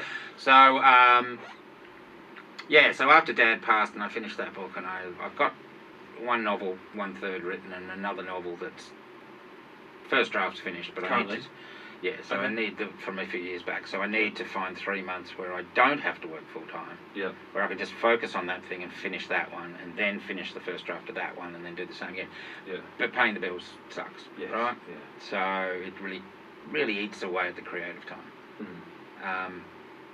But I wanted to do something. Yeah. And I didn't have a cachet of short stories to do another anthology, and that didn't really sell much, so I didn't really want to bother with it. So I thought, well, I want to just write something for fun. Yeah. So I started, you know what, I'm just going to revisit my favourite rock and roll movies. Things like Bill and Ted's Excellent Adventure, and Adventures of Ford Fairlane, and Yeah. stuff like that. Yeah. And I'm just going to write, and I started just writing like a 1 or 2 page thing about it. And then I had 5 or 6 of them, and I was like, maybe I could put them on my website. And then I started looking at it and going, all right, well, I want to know why that guy ended up in that movie. Yeah. Yeah. So I started doing a deeper dive into interviews and trivia around all these movies, and found out all these amazing stories behind them. So it turned into, some of them turned into massive essays, like the Spinal Tap one to 20,000 words alone. That was like a book by itself, pretty Yeah. much. Rob Reiner. Yes, yeah, it was horrible. Yeah, not good. So, and then I was thinking, well, why give it away on my website for nothing? Why not just put it all in a book? Mm-hmm. It seems like an almost inevitable melding of your interests and Yeah, skills. yeah, it really, like I said, it's a real proper hyperfixation. Yeah. It's a right needle point right there. Yeah, yeah. So, so that was a lot of fun. Yeah. It's like I love these It's an movies. excellent subject, yeah. I know, and what am I now? I'm 50 into volume 2, Okay, wow. but there isn't going to be one that's like 20,000 words like Spinal Tap was, so it's going to be a smaller book, and it'll probably end up being close to 100. So Wow. I wanted it for this year, but I ended up working pretty much full time for 4 or 5 months, so that really sucked away the time. So, Got to win lotto. yeah, I keep trying, man. I keep trying. Yeah, so it's great fun, and Yeah. it's awesome, and it's, I get to find out stuff about stuff I'm really interested in, and Yeah, get to make it quite amusing a read, I think. And yeah, yeah. yeah, so it's coming together nicely. And I did a couple I interviewed Alan Arkush, who was the director of my favourite rock and roll movie of all time, Get Crazy, and also Rock and Roll High School with Yeah. the Ramones. Yeah. He Get did that. Crazy. Is that Bill Nye? No, No, that's that's Still Crazy. Still Crazy. Yeah, Okay, what's that's Get another Crazy? fun one. Get Crazy is a real cult movie. It's Okay. very difficult to find, and there are reasons for that. Tubi then, huh? No, it was for a little while, but then they did a remaster of it 2 years ago, Yeah. and it's not available for streaming in Australia at the moment, We've got unfortunately. 800 streamers. I know, I'm- not a single one. Come on. So I ended up having to buy the Blu-ray from America, Right, yeah. getting it out here, and it's amazing. It's so good. It wasn't geo-locked because that's always fun. No, I have an All Regions You've got the DVD regions. for that exact reason, because my wife has a bunch of stuff from England from when she Of moved course, out here, right, so makes it's the only sense. way she can watch it. Not that she Yeah. puts a DVD How else are you going to on watch Series 3 of The Bill? I think she has that. She's got all Grey's Anatomy and some other rubbish. Right, yeah. But anyway, so that was fun. I interviewed him really long. Wow. He was so generous with his time. He gave me about 2.5 hours Unreal, wow. at 4 o'clock in the morning for me. Yeah, yeah. But it was amazing. And in the middle of it, there was an earthquake. in LA. You could see his whole room shake. Oh, really? So he had to get on the phone to call his wife downstairs. Are you okay? Blah, blah, blah. I'm Stand in in the the middle of this doorway. thing. I'll be Stand in the back. doorway. Come on the table. And so that was pretty wild in itself. So, yeah, so that was really great. Really great. Yeah. I got a few friends in the industry around the world who threw in some comments about one of their favourite movies and stuff. Dom Mariani. Yeah, yeah. He'd be a good interview for Yeah, him. well, He's great. Yep, yep. He gave me a few notes about the first time he saw Spinal Tap over East, and that Yeah. was really cool. So, yeah, so... And they have to be, they're not docos, all right? no documentaries. Yeah. No biographies Yeah. or biopics, anything like that. No live So no Bohemian concerts. Rhapsody. No. It's a shame. Sorry, I've said it. actually, if we're going to talk fictions, so no, it's got to be a fictional movie. Yeah. It can have real characters in it, like Kiss and the Attack of the Phantoms. Kiss meets Phantom of the Park, depending on what you want to call it. Okay. Yeah.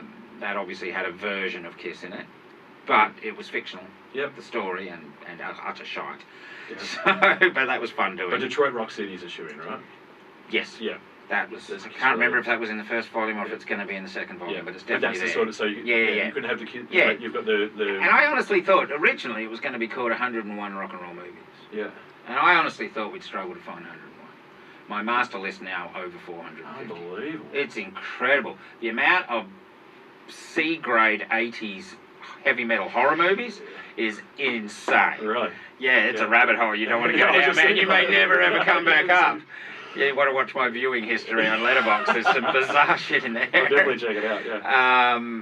Yeah, so there's heaps and heaps of stuff. There's loads of Eastern European things which Yeah. I have never seen. Which I looked at. I watched an Italian one Yeah. a couple of months ago, which was just this twee little rocking pop thing, which is what am I even watching? It's number This is crazy. 449. No, I did it. I wrote the Yeah. essay. Oh, really? It was Yeah. really interesting, and I just like going down those rabbit holes. Yeah. So- So the research is fun for you? Yeah, Yeah. yeah.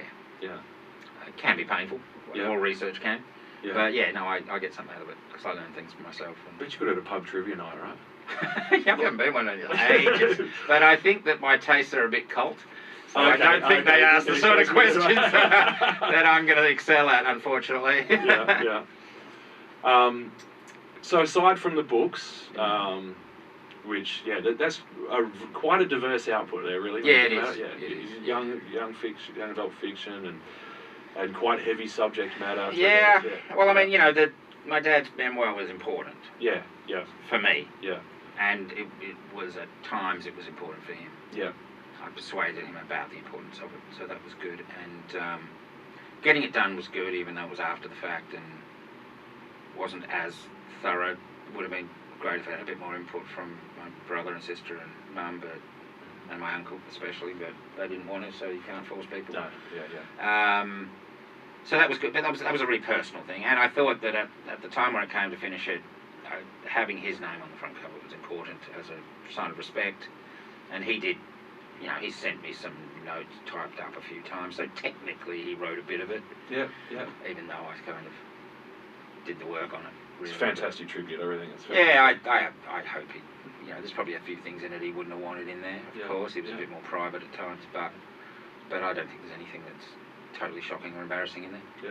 He should Fantastic. own it Yeah. if he could. And you put a lot of work into your website, 100% Rock. A little bit less in recent times. Okay. In recent years, because I could work full time on that. Yeah. I think you're remarkably prolific, considering. Well, I'm really only doing live reviews now. Yeah, and you're contributing to your own website. I saw you contributed to Rolling Stone recently. Oh, I know.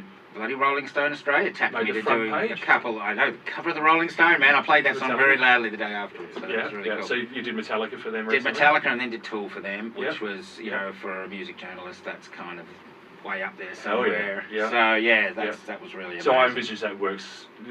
That's a little bit like your Hunter S. Thompson being sent to Las Vegas, right? Absolutely, Like yeah. full That's ride. a really good analogy. Yeah. So It's my own experience with the and Rolling. and they pay, Yeah, excellent. which Yeah. is Yep. awesome. Most people don't. Yep.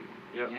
So a lot of your contributions have been voluntary over the years? Yeah, Yep. most of. Yeah, Yeah. so Express just paid for for a bit, but Yeah. if you're doing an interview back in the day, you do an interview for Express and you get $40. Okay. Yeah. So I don't think Yeah. that's breaking any official Secrets Act or anything by saying that. So it's not even enough to pay for 1 hour of your time. But they're a free press, right? So they're all ad revenue Yeah, anyway, yeah. So these things are relative, So, I guess. exactly. So, Yeah. It's Rolling Stones, quite a well-known publication. yes, Yeah. exactly. So Yeah. I'm sure they attract a lot of advertising that I can't attract. Yeah. Unfortunately, I wish I could. But so no, it was great. And it was awesome to have them come back so quickly and ask for a second one. Yeah, wow. Which is really really cool. Yeah. So, Yeah. So you were attending those shows anyway? Metallica, I was. Yeah. I think I'd already been approved to review Yeah. for 100% Rock, and Yeah. then Rolling Stone popped up a few days before, and they said, well, we don't share. It has to be exclusive. I'm like, absolutely no problem. So I got someone else to review for 100%. So how does, you're saying you've been approved, so how does that work? So you're actually approaching the... Well, what happens, broadly, Yep. some promoters are different. Yep. But in a nutshell, the mailing list, a particular PR person's mailing list will get the announcement, the press release. So Metallica are going to tour in 12 months' time, blah, blah, blah. Mhm. So places like 100% Rock Express, Rolling Stone, whatever, they will then take that press release, either put it verbatim on their website or reword it or whatever they want to do, and then that's considering the basics. You're not going to get approved by a promoter to review a show if you haven't at least shared the tour news. Okay. Makes sense. Then in some instances you'll get offered an interview. I unfortunately don't have a big enough name or readership to be offered an interview with anyone in Metallica. I don't even know if anyone in Australia got an interview with Metallica. So the various levels will get offered interviews at whichever media is, if Metallica were going to do an interview, they'd be doing it for someone like Rolling Stone or... Carl Stefanovic. Yeah, maybe. That'd be fantastic, wouldn't it? Or one of the TV shows, 60 Minutes, or... You did a bit of breakfast TV yourself recently, right? That Just was an an inside. interesting turnaround. Sorry I to ended up interrupt on that story, on but Channel 9's Today Extra show Yeah. talking about the Rocksploitation book in May. That was quite a buzz. Is that fun? And then they repeated it. Yeah. Nice. I didn't even know. And they repeated like last week or the week before or something. Yeah, that's right. I had a friend pop up and say, just watching your thing again on there. What? Yeah, wow. I didn't know they were repeating it. That was really cool. That's excellent, yeah. And that sold 2 books. Really? Wow. Yeah, the next day two Yeah. sales came through on Amazon, so that was really nice. Yeah, no, So excellent. it's not gonna... Yeah. We're not living in luxury, but Yeah, no, hey, yeah, every sale is nice. That's fantastic. So Yeah. that was good. So if they just repeated every day, Yeah. I'd sell a few books through the year. That'd be really good. We'll get the email came from the way. Yeah. So then they might out for interviews, like for a band like Transvision Band are coming. Okay, yeah. So to the best of my knowledge, there hasn't been a round of interviews with Wendy James yet, but Yeah. I have put my hand in the air for Speaking that of one. 16-year-old me. Yes, Shenton Park Hotel. Were you there? No, I wasn't. No, Mate. I was at home with the vinyl. The only weird thing about that I mean the was... record, by the way. Yeah, I assumed that's what you meant. I should have been a bit quicker and picked you up on that. Yeah, no, the only weird thing about that gig, which was fantastic, but they played Baby I Don't Care first, and then the whole da-da-da-da-da, and then they came back for an encore and played Baby I Don't Care. Yeah, I've got to Really? think about that. I'm sure we've heard this one before. Sure I wouldn't have played it first. But the place was absolutely packed. Wow. Like, I was standing at one point, next to this venue has capacity of X people. Yeah. I remember standing next to that at one point, because I'd also seen Painters and Dockers there a few times, and that was always oversold. Now known as TISM. Oh, I don't know the TISM were ever That's, there. I only ever that's saw... the rumour, is that Painters and Dockers are TISM. Oh, no. Yes, no, I have heard that rumour now, but it's not true. I think I asked Paulie about that at some point, Paulie Stewart. And said to the bouncer, it's like, how many people are here? And he goes, don't look at that number. Let's hope you don't ever fire. Yeah, pretty much. I mean, I remember seeing Painters and Dockers, and they had Kim the Crazy Clown breathing fire. And you could feel it singeing the top of your hair. If you did that and your hair flew backwards, I had hair down about there at that time. So your hair goes up like that, it had all just been burnt off. So it was crazy, and you can't do that sort of shit nowadays. That's how bloody all the people in New York died at the Great White gig some years ago, because the pyro went awry and everything burnt down, and they happened more than once, unfortunately. Yeah, it's crazy. Crazy stuff. So, So then maybe you get offered an interview, and nowadays I'm so busy with everything else, so it has to be someone I'm really interested in talking to. Yep. So if I did get offered an interview with Wendy James, I would take it. Yeah, sure. If I could fit it in. Yeah. And then various promoters have different ways. Like Live Nation, there's an online form you fill in for requesting review and photo access, Yeah. and you put the names down. Like, it might be this guy or that guy, it might be myself, whatever. Others, you just email the PR person and request it politely. Yep, yep. And say, please may I go to your show? Yep. And hope to goodness they say yes, because I can't afford to buy a lot of tickets. And so you work with photographers, you partner with a couple of... Yeah, I've got a bunch of guys regularly, and girls who yep. do a bunch of stuff, and Yep. once again, it's all voluntary with, Yep. with 100% rock and that Yep. sort of thing, and That's awesome. they love doing it, Yeah. and the better gigs you can get them, the more they're inclined to do stuff. They're building their portfolio as well. Yeah, right? exactly. Yep. Plus, Yep. it's it's fun for us all. Yeah, and you got international contributors. Yeah. So a friend that I met in America in 2009, he holds the American side of things together, Yeah. and he puts up a lot more contact than I do. He likes the heavier stuff. He likes the Yeah. He likes a bit of people. But then again, he'll go and see Barry Manilow as well. Yeah, I love that. That's So perfect. good That's on what him. you want. Yeah, Good yeah, on him. yeah. I like a bit of an eclectic taste. Yeah, So yeah. and that gives us a lot more eclectic content as well. Where's so he based? Sorry. He was for a long time based just outside of Detroit. Yep. And now he spends, I think it's 6 months there and 6 months down in Florida. Yeah. So he covers a bit of Yeah. ground, and he's got a few guys in America that do the same sort of thing. Yeah, yeah. So we end up with a decent amount of content. There's a lot of content on there. I Yeah. honestly was wondering how you're so prolific, and even 12, 13 years now.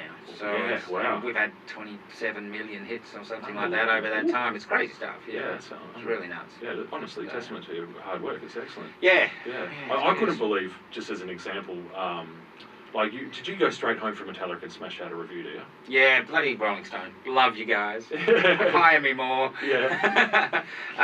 Yeah, they need it by 9 a.m. the next morning, and that's of course not 9 a.m. That's No, yeah. 7 a.m. or 6 a.m. depending on the time Yeah, difference. because So I noticed it was published I- pretty soon the next time. I hate writing reviews after a gig. I I was just gonna want to ask. go home, Yeah. have a nice glass of bourbon, then go to In the bed. shower.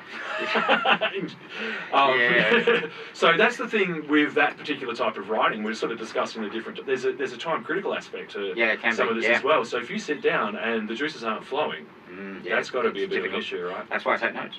Yep. Okay. Yeah, Take the notes I- throughout the show.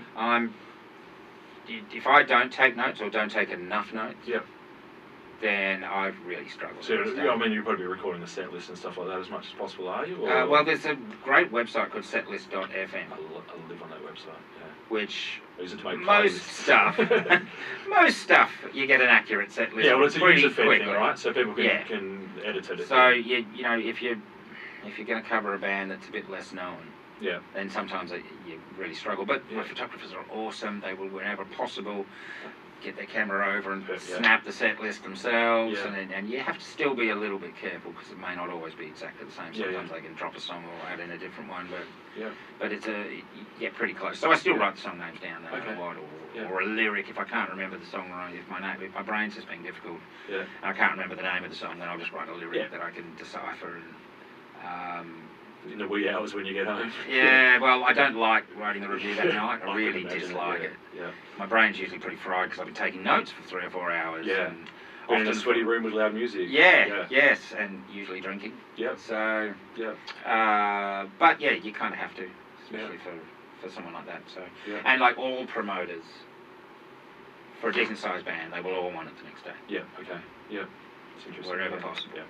You know, sometimes you can stall them, and sometimes photographers don't come through because they've got day jobs, and Yeah.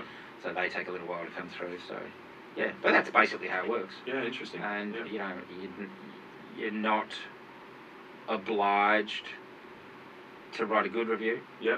And if something's shit, I'll say so. Yeah. Yeah. More often than not, I try to see the positives in it, and also then mention that there might be a negative as well. Yes. Yeah. Yeah. But sometimes people get the nose out of joint. So I had one promoter have a go at me. He must have been the only fucking one there that didn't enjoy that show. I'm like, okay. Well, I was the only one doing a review. It was just boring. Yeah. You know, so... Yeah. Against Yeah. people asking for your subjective opinion. That's Exactly, right? exactly. So, you know. And part of being a good reviewer is that you're not afraid to, a good music journalist is that you're not afraid to say the truth. Yeah. Yeah. And if it's an uncomfortable truth, then so be it. Yeah. You know, I mean, Kiss's set list at the end there got really boring. They played 90% the same bloody songs. We've heard them 6 times in a row. Dullsville, Yeah. you know, play a few different things. Yeah. Def Leppard doing Hysteria from start to finish. Well, you know, I kind of know how the album goes. And it's not like they do a blues jam in the middle of any of the songs. No. They're all very, very true to the record. I could have just sat at home and listened to the record. Right. Yeah. So, you know, Yeah. and it's my opinion at the end of the day. So if you alienate people, then oh well, never mind. Yeah. I mean, it's an opinion. Yeah. Its purest form. Most people are understanding of that. Yeah. You know. Yeah. And I think if you're not just being inherently negative for clicks or anything Exactly. like that, there's a difference. Yeah, right? and there are people out there who Yeah. do that. There are you know, publications that will do that. They will just try to get it. And I refuse to. I have heard people using AI to write their reviews. Yeah. I refuse to even look at that. Yeah. I won't do that. No. It's got to be organic. And I've heard, well, I've seen many times, you know, even with mainstream media nowadays, clickbait headings. Mm. Oh yeah. And I refuse to do that. I Yeah. can't do that. It's just no, we were at the show. Click here for the photo and review. Yeah. I don't want to play games. I'm not going to bullshit people. I don't want to play that game. And yeah, Yeah. I respect it that. leaves a bad taste in my mouth. Yeah. Yeah. Well, integrity's priceless. Do some name dropping for us. Who were some of the? Give us some interviews. Who were some? You you don't have to tell us the worst ones if you don't want, although that would be interesting as well. But what are some of the experiences you've had with interviewing people? What were some of the best ones? I know, like, I've got a list here of some of the people that you've spoken to. There must have been young Shane freaking out a little bit. Oh, at some of absolutely. these. I've told you about a couple already. Yeah. So I mean, obviously Steve from Steve Harris. I'm Yeah. referring to him by first Amazing. name. As I said, Adam and Bill Oddie, Kim Wilde was great. And Not just musicians either. Andrew Dice Clay. yes. There's a character. I know, all I wanted to, and this is the funny thing, because he was doing a comedy tour. Yeah. And I wanted to talk about The Adventures of Ford Fairlane, one of my favourite rock and roll movies of all time. It came out at a time when political correctness was just coming in, so it flopped heinously. Yeah. A lot of people find it very sexist and offensive. I don't really. In the context of the times, I find it fine.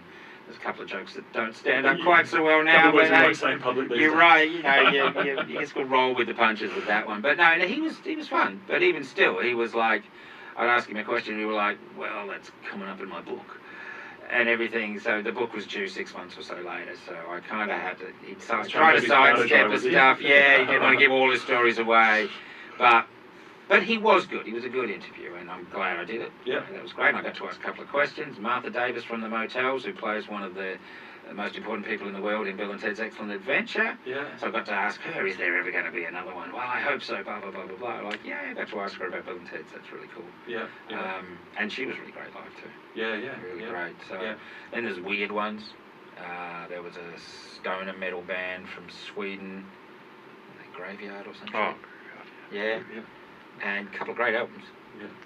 But Got a pop from Jake. I think he was just stoned. Oh yeah. And literally, I got and I was like, this is the most boring interview in the history of the universe. I was bored. Yeah, right. Yeah. And normally you go, if I double space, I can get 2 A4 sheets of paper. Will go 20 minutes. Right, and I went through it in about 7 minutes. I went, all right, thanks for your time. See ya. Right. I'm not even going to publish it. It's just rubbish. Yeah. The Dune Rats. Yeah. I think they're called. Know the name. He was stoned. He was lying in a hotel room bed stoned as a monkey and just didn't have anything to say. Just giggled a couple of times and nah. I went, all right, went back to the publicist and said, he didn't give me anything other than monosyllabic yeses and nos, mate. Nothing here I can publish, sorry. Yeah. Wasted my time. Yeah, right. So, what do you do? Yeah. I interviewed Scott Ian a couple of times. Okay. One time I was a bit tipsy and I tried to crack a couple of jokes and Wasn't in the mood for a joke at all. Yeah, right. What are you talking about? Dead serious the whole time. He was no comedy in He seems like quite a fun-loving fella. That fell on my face flat there, and that was all my own fault. I'll take that one on the chin. Yeah, very relatable for me. That is, Ah, dear, bless him. Yeah. But yeah, another time I interviewed him, it was great. Okay. Yeah. Right. Yeah. Zach Wilde's always great. Yeah. Sebastian Bach's always great. Yeah. We both of them 3 times. And he loves to talk. Zach, you just pick up the phone and he goes ring, ring, ring. Goes, hey man, what's going on? Oh fucking hell, Zach. Yeah, we've spoken before. Yeah, come on, blah blah blah blah. And you know, he's just wild. He's a great guy. Good guy. Yeah, really nice bloke to talk to. Ian Gillan from Deep Purple, Roger Glover from Deep Purple. They were pretty cool. Yeah. So many. Yeah. So many over the years. Crazy. JJ French from Twisted Sister was the first big name interview I ever did. Okay. Yeah. Way back in 2009 maybe early 2010. Yeah, yeah. Would have been roughly. So that was pretty cool. Yeah, that went okay? Well, yeah, it did. It did. Yeah, Yeah. I don't think my research was up to speed yet. Okay, yeah. I hadn't interviewed anyone at that level before, Yeah, and so I'd asked a couple of questions which I was ignorant of a couple of things that had happened. Yeah. So I hadn't researched enough. He wasn't going to take it? I'm sorry about that. It was sitting there. You couldn't. Low-hanging fruit, mate. So that was a great experience too, because it taught me. And another thing that interviewing people taught me is to shut the fuck up. Yep.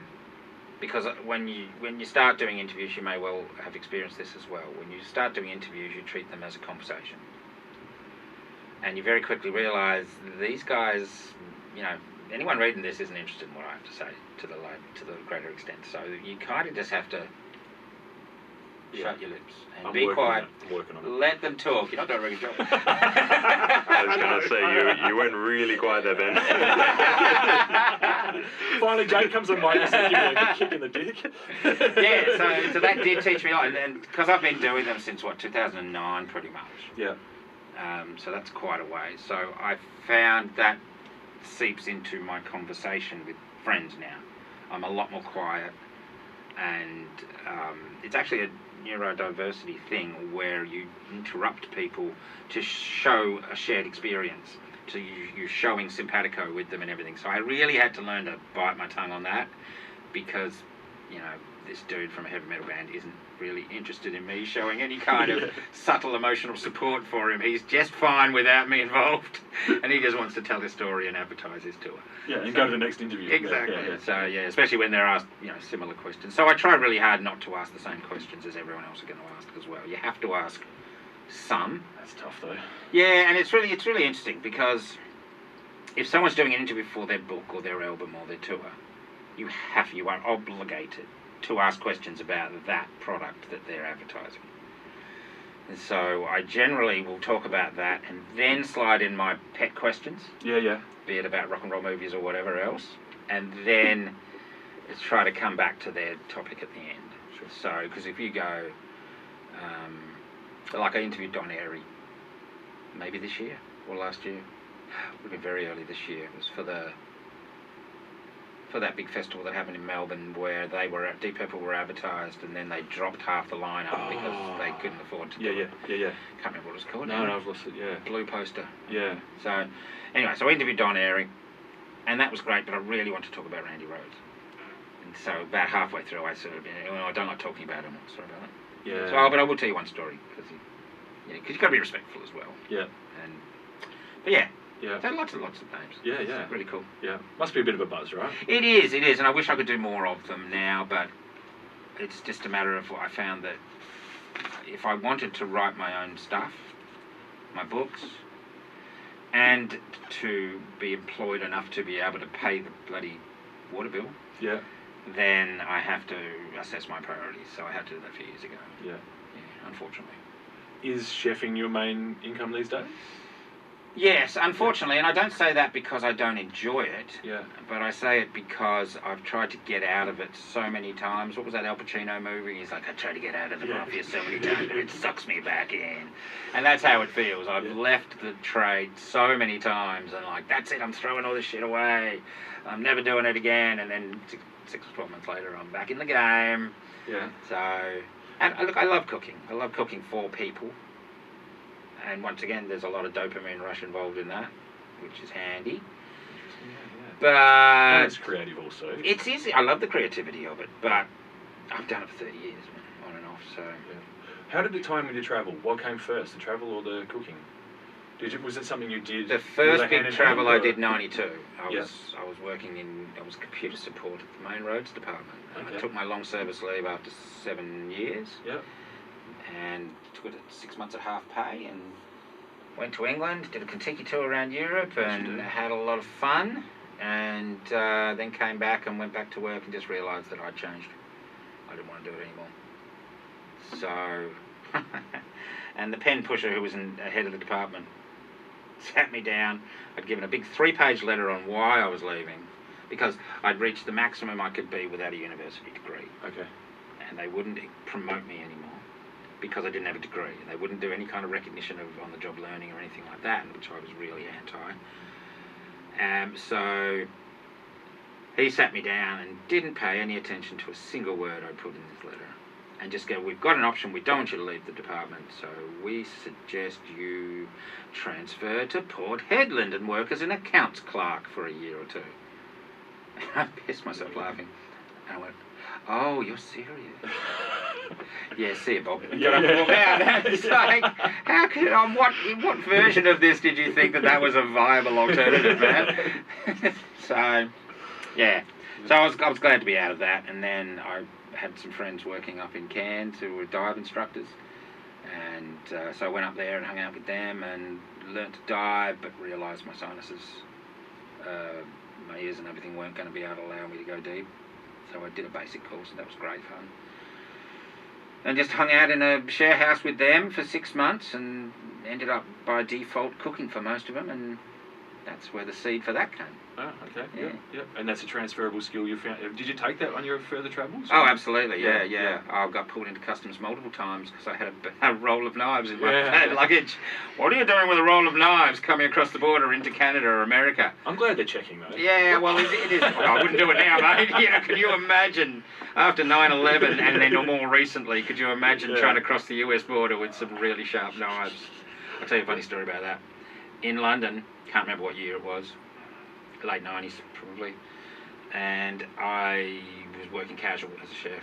I can't remember where, some place, and I was going to meet some friends in a pub in Plaistow, whatever it was called. I even remember the name of the place. So I go straight from work. I've got changed, put on a bit of deodorant, got my uniform and my knife roll in my bag on my back. Bouncer at the door going, "G'day mate, can I just check inside your bag?" I said, "Oh, all right, I should probably tell you I've got my chef knives in there."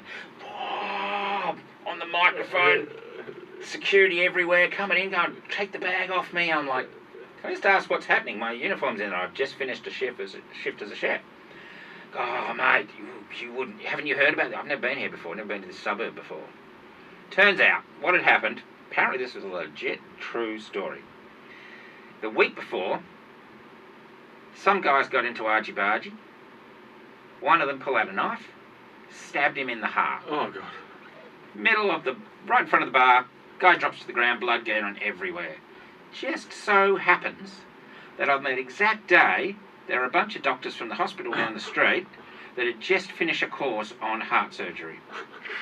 No fooling. No, that's not how you do it. These guys jump up and go, "Stand back, let me show you something," and managed to keep the guy alive and fine while they landed a helicopter in the middle of the street and got him off to the hospital and saved his life.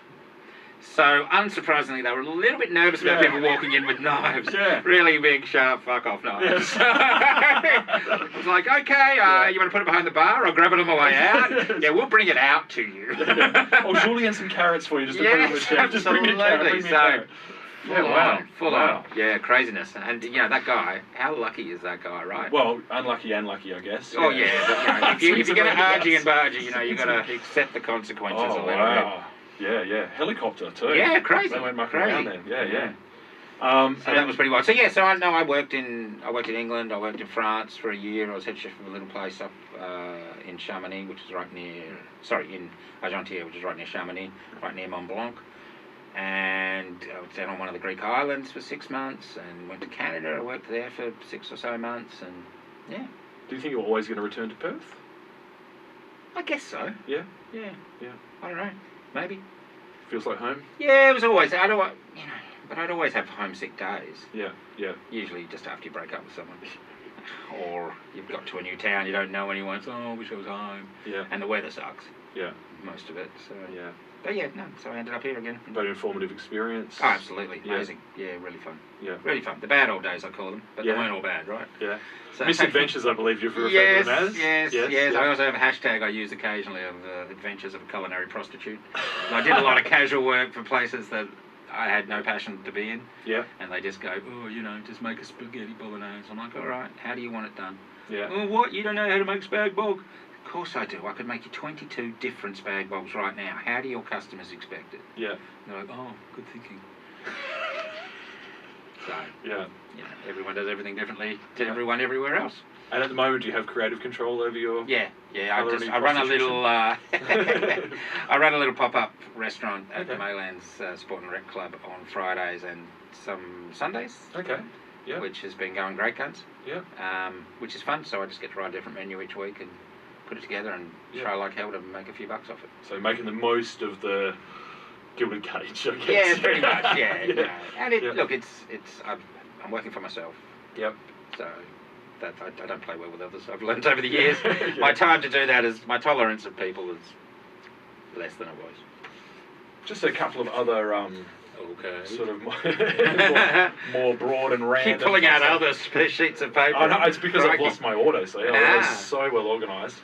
How's your process of writing changed over the years with technology and all that sort of stuff? Has it evolved at all? I mean,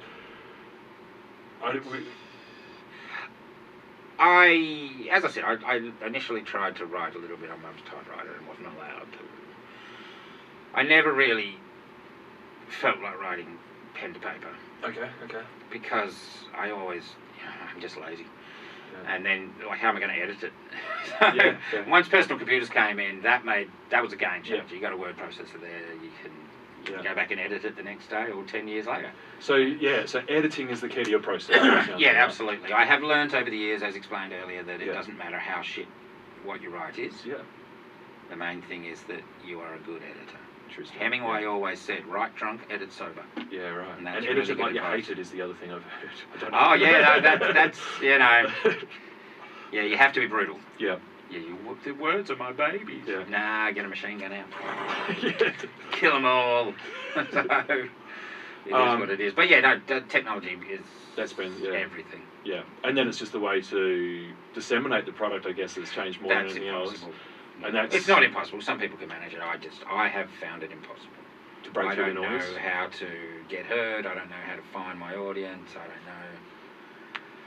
I don't know what else to do without paying money for it, and the money that they want you to pay for it is not commensurate with the rewards Yes. and returns. So I have people who've said, we can do a really great PR campaign for you. It'll cost about $4 or $5 grand. Yeah, I'm like, mate, I haven't made $4 or $5 grand out of all of my books put together. yeah.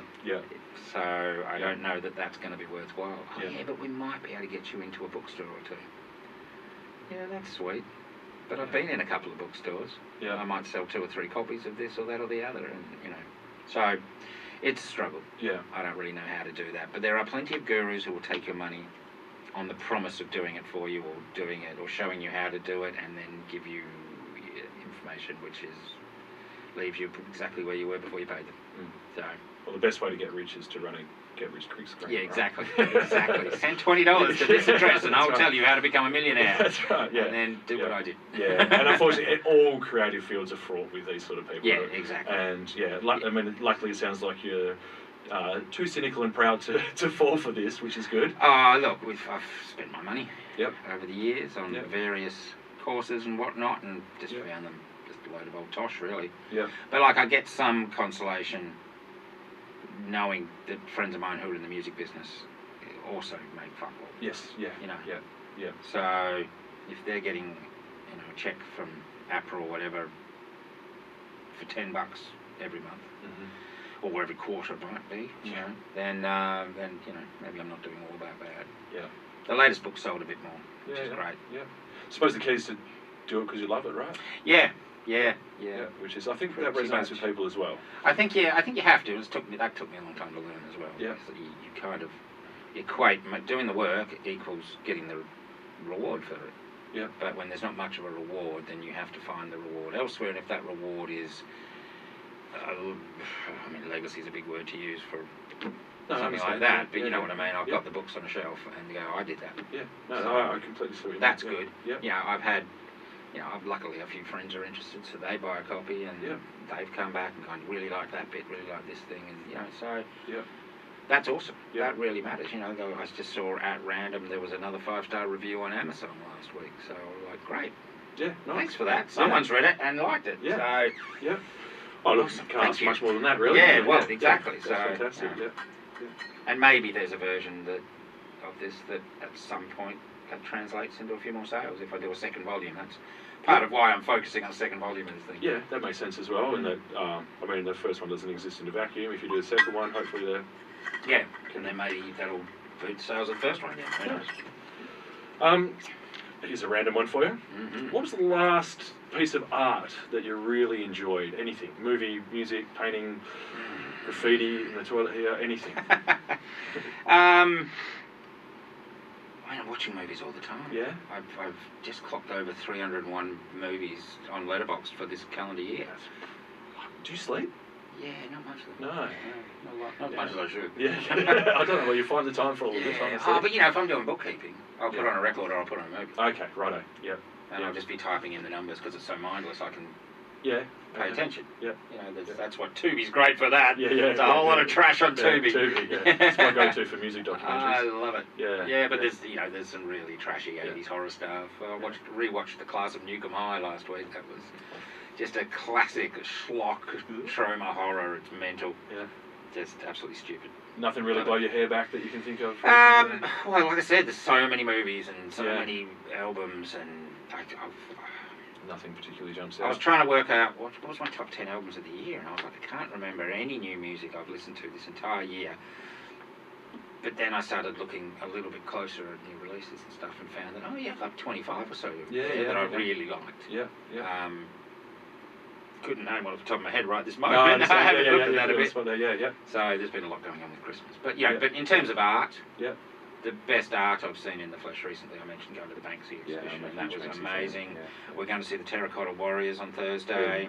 Excellent Really stuff. looking forward to seeing that. I think I saw their exhibition in the early 90s or whenever it was here, or 80s. Yeah.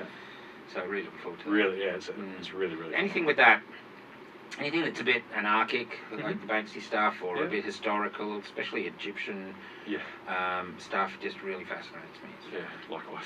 yeah. And then music-wise, just something that's energetic and alive and really moves me. Yeah, yeah.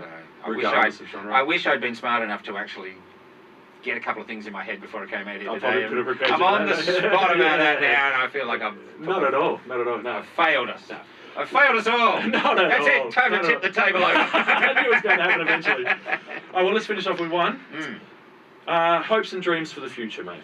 Oh, Anything good Lord. grand? Anything? Crikey. What have you got in the pipeline for starters? You've got quite a few things happening. There's always stuff going on. Yeah. So I'm hoping that the second volume of Rocksploitation will be finished by Christmas next year. Okay. Yeah. I wanted it out by Christmas this year, but like I said, I just got a bit sidetracked and distracted. Good old life.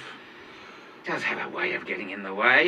Get out, see gigs, write about them, enjoy music. Hope to goodness that common sense and goodwill proliferate through the world a little bit. Yeah. Let's stop murdering people in Gaza. Let's try to be nice to everyone. Let's stop attacking Ukraine. Let's just all be cool. Yeah. Stop being fucking internet trolls. You It's all bunch the of easy dickheads. stuff. I'll solve the world's problems right here, right now. Yeah. We'll do You know that off what? camera. I know how to fix it. We'll just go out to the pub. Yeah, I tell you have a what. few pints. Yeah.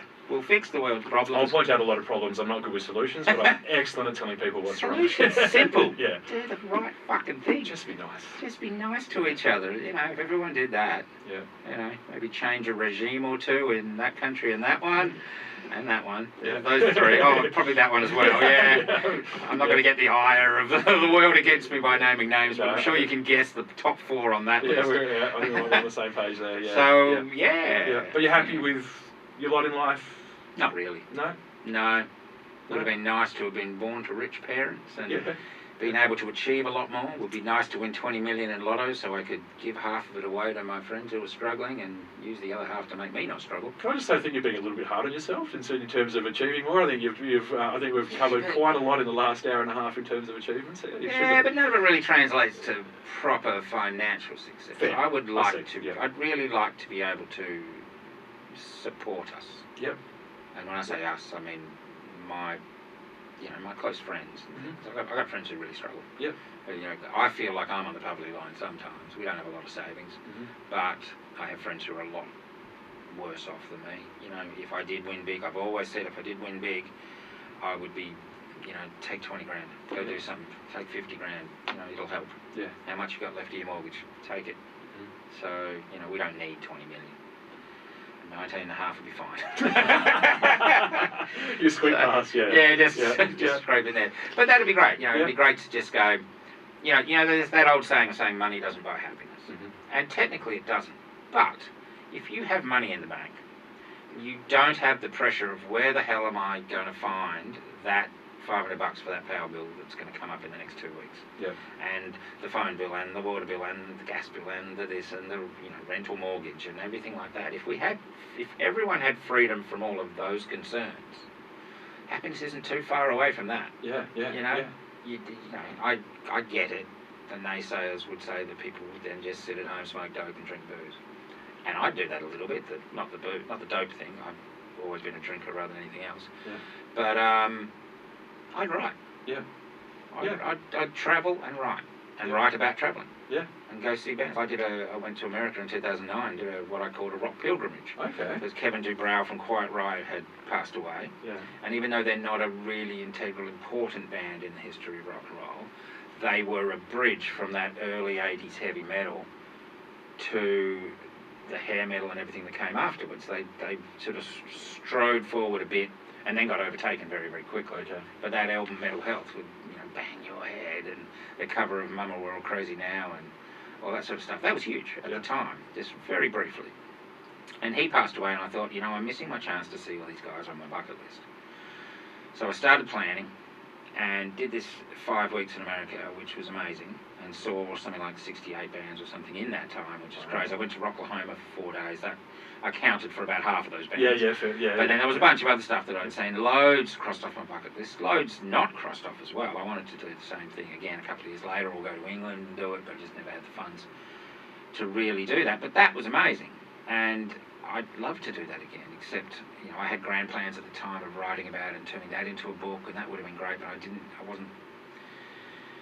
I wasn't ready with my ability to write and articulate and understand that it doesn't have to be perfect first draft on paper and all that sort of stuff. That came a little bit later. So now I would love to do something like that. So, as I said, money doesn't buy happiness. But as David Lee Roth said, it does buy you a big enough yacht to pull up alongside of it.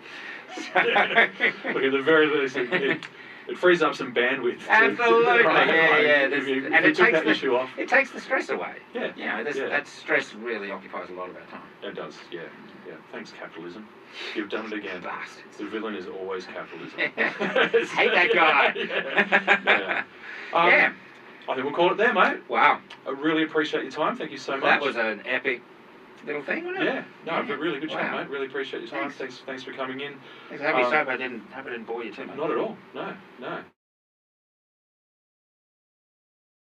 Well, that was our epic conversation with Shane. I hope you enjoyed it as much as I did. What a sprawling, poignant, funny conversation. What a good bloke. Please support Shane's work at his website at 100% Rock, Rolling Stone Australia, where he contributes, and his books are available from shanepinnegar.com. Support them. He's been supporting the scene here for many, many years. And I thank him again for his time. Next time, we have an interview with Brad Wesson from Soundworks Touring. The men are responsible for bringing extreme metal bands back into the live scene in Australia. We have a really good chat about the business side of things, about live touring bands, the viability, all that sort of stuff. Really interesting chat with him. Please join us for that one. And as always, want to sign off by giving a massive shout out to Jake from Doomstone Productions for his hard work producing and editing these episodes. If you're looking for anything in that space, in the audio-visual space, please hit him up, Doomstone Productions. You'll be in good hands. Thanks for listening or watching, and catch you next time.